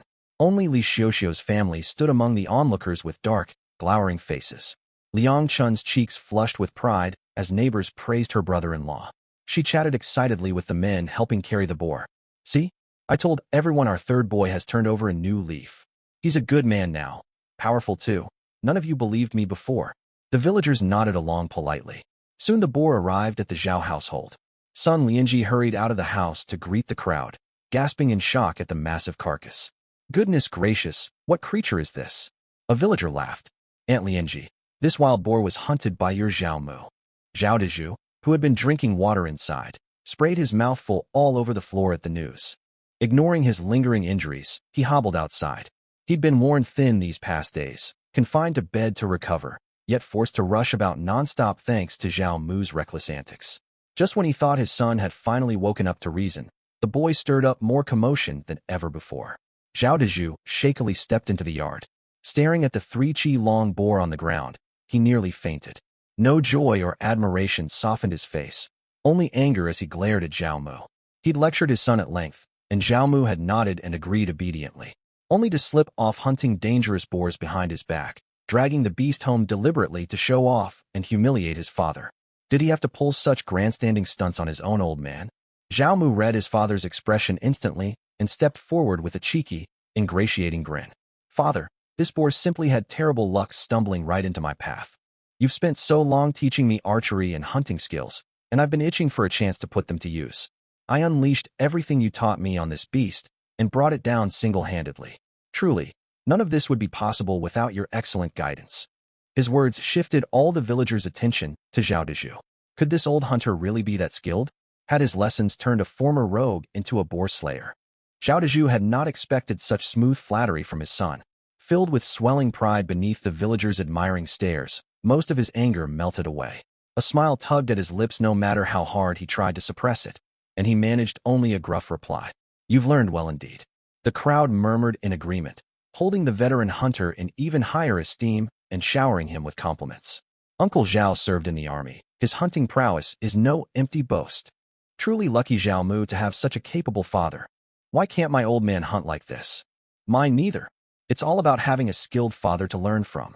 Their lavish praise of Zhao Dezhu, paired with self-deprecating complaints about their own fathers, filled the elder with glowing satisfaction. Wiping away every trace of irritation, ignoring his aching wounds, he boomed in a deep, resonant voice. Eldest son, fetch the tools to bleed the boar at once. Once the blood congeals, we'll never drain it fully. Zhao Quan nodded and rushed to gather knives and planks. The Zhao family had hunted for generations, so all the necessary gear was on hand. Minutes later, a wooden slab was set up, blades laid out, and Zhao Dezhu directed his eldest son in bleeding and butchering the carcass.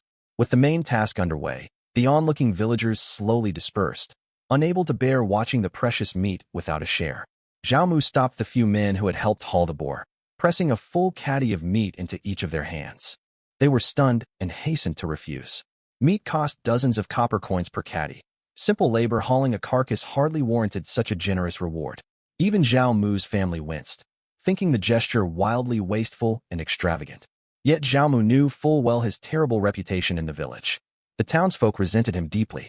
Intimidation alone would never win them over. He needed to build goodwill.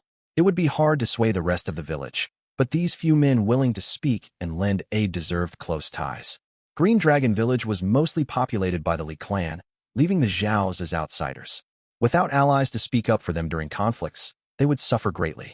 Zhao Dezhu understood this too. Adopting the stern bearing of the household elder, he insisted the men accept the meat. They left clutching the pork, overjoyed and grateful, promising to stand by the Zhao family whenever they needed help. Once all the guests departed, most of the boar's blood had drained away. Zhao Quan clumsily set to work scalding off the bristles and cutting the meat. He was no professional butcher, and this was his first time dressing a wild boar. Without Zhao Dezhu standing by to guide them, they would have fumbled around with this pig the entire day. Liang Chun and son Lianji bustled about lending a hand too. The pig bristles were valuable and had to be saved. The pig's blood was precious and set aside. All the offal was worth keeping. The pig bones weren't to be wasted either. Truly, every single part of a pig was a treasure. The whole family busied themselves processing the boar. Though Zhao Xiaoshan ran back and forth helping out, he kept shooting Zhao Mu resentful little glances. Zhao Mu grew uncomfortable under those glares. He pulled the pig's bladder out from the offal. He washed it clean, blew it up into a balloon, and handed it to the boy. Children were simple after all. He had no birds to play with, but this balloon alone would keep him elated for ages. Holding it proudly, he trotted outside to show off to his playmates. No sooner had the little boy left than an unpleasant old man showed up. The village head paid them a visit. The village head's name was Li Fuang. Word had it he'd gotten this petty unofficial post thanks to a cousin who worked as a magistrate scribe in the county town. Now in his 50s, Li Fuang abused his tiny bit of authority to embezzle money and accept bribes, living off fine food and drink. Surprisingly, he looked a full 10 years younger than Zhao Dezhu. His face ruddy and glowing, walking with bold, vigorous strides. He entered the Zhao household accompanied by Li Kongming, his boot-licking nephew. The moment they stepped over the threshold, both men fixed their greedy eyes on the wild boar. "Uncle, there really is a wild boar," Li Kongming said brazenly. My cousin needs a gift for the county magistrate soon. Why don't we present this boar to him? Every member of the Zhao family's face darkened. The village head had come to seize their property, and he wanted their entire wild boar. Li Fuwang was clearly tempted, yet he feigned disapproval and snapped at the boy. Nonsense. This boar was hunted by Zhao Mu. It isn't ours to take. Zhao Mu? I don't believe that for a second, Li Kongming scoffed. This good-for-nothing only sneaks around stealing chickens and dogs. There's no way he caught a wild boar. He must have stolen it. We haven't gotten to the bottom of this yet, so watch your tongue. Li Fuwang chided him half-heartedly. Then he turned to Zhao Dezhu. Brother Dezhu, pay no mind to him. The boy just speaks whatever pops into his head without thinking. Zhao Dezhu's face turned stormy.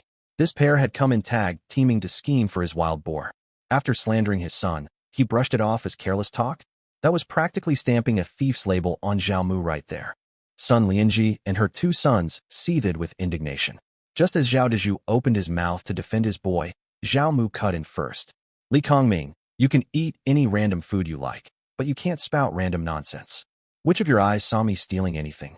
Li Kongming was about to fire back, but Li Fuwang shot him a sharp glare and turned on Zhao Mu. Zhao Mu, have you no manners at all? I'm speaking with your father. What business is it of a junior to butt in? Emboldened by his uncle's scolding, Li Kongming smirked inwardly. Brat, I couldn't teach you a lesson up on the mountain, but I'll put you in your place back in the village. Zhao Mu looked utterly baffled. Village head, I didn't interrupt your talk with my father. You carry on your conversation. I'm only talking to Li Kongming. Is this Azure Dragon Village a place where only you are allowed to speak, and the rest of us can't exchange a word? Li Fuwang was left speechless, stuck for a retort. He resorted to a sarcastic, sneering tone. Brother Dezhu, every time Zhao Mu stirs up trouble, I've gone out of my way to urge the villagers not to hold it against him. How can you stand by and let him act so disrespectfully? On an ordinary day, Zhao Dezhu would have given Li Fuwang all due deference. But knowing the man had set his sights on their wild boar, bowing his head now would mean all his years of military service had been for nothing. He fired back with equal sarcasm. Please don't be upset, village head. Zhao Mu also just says whatever's on his mind without filtering it. Li Fuwang seethed with rage. The man had turned his own words right back against him. Very well. It seems Brother Dezhu holds my position as village head in contempt, Li Fuwang. Unable to win the verbal sparring, he pulled rank to assert his authority. No matter what, he had to get his hands on this wild boar today. His cousin in the county town was waiting for a tribute. If he delivered this fine gift, his cousin might get a promotion. With his cousin climbing higher, he, the village head, would fear no one. He might even grab the position of clan elder someday.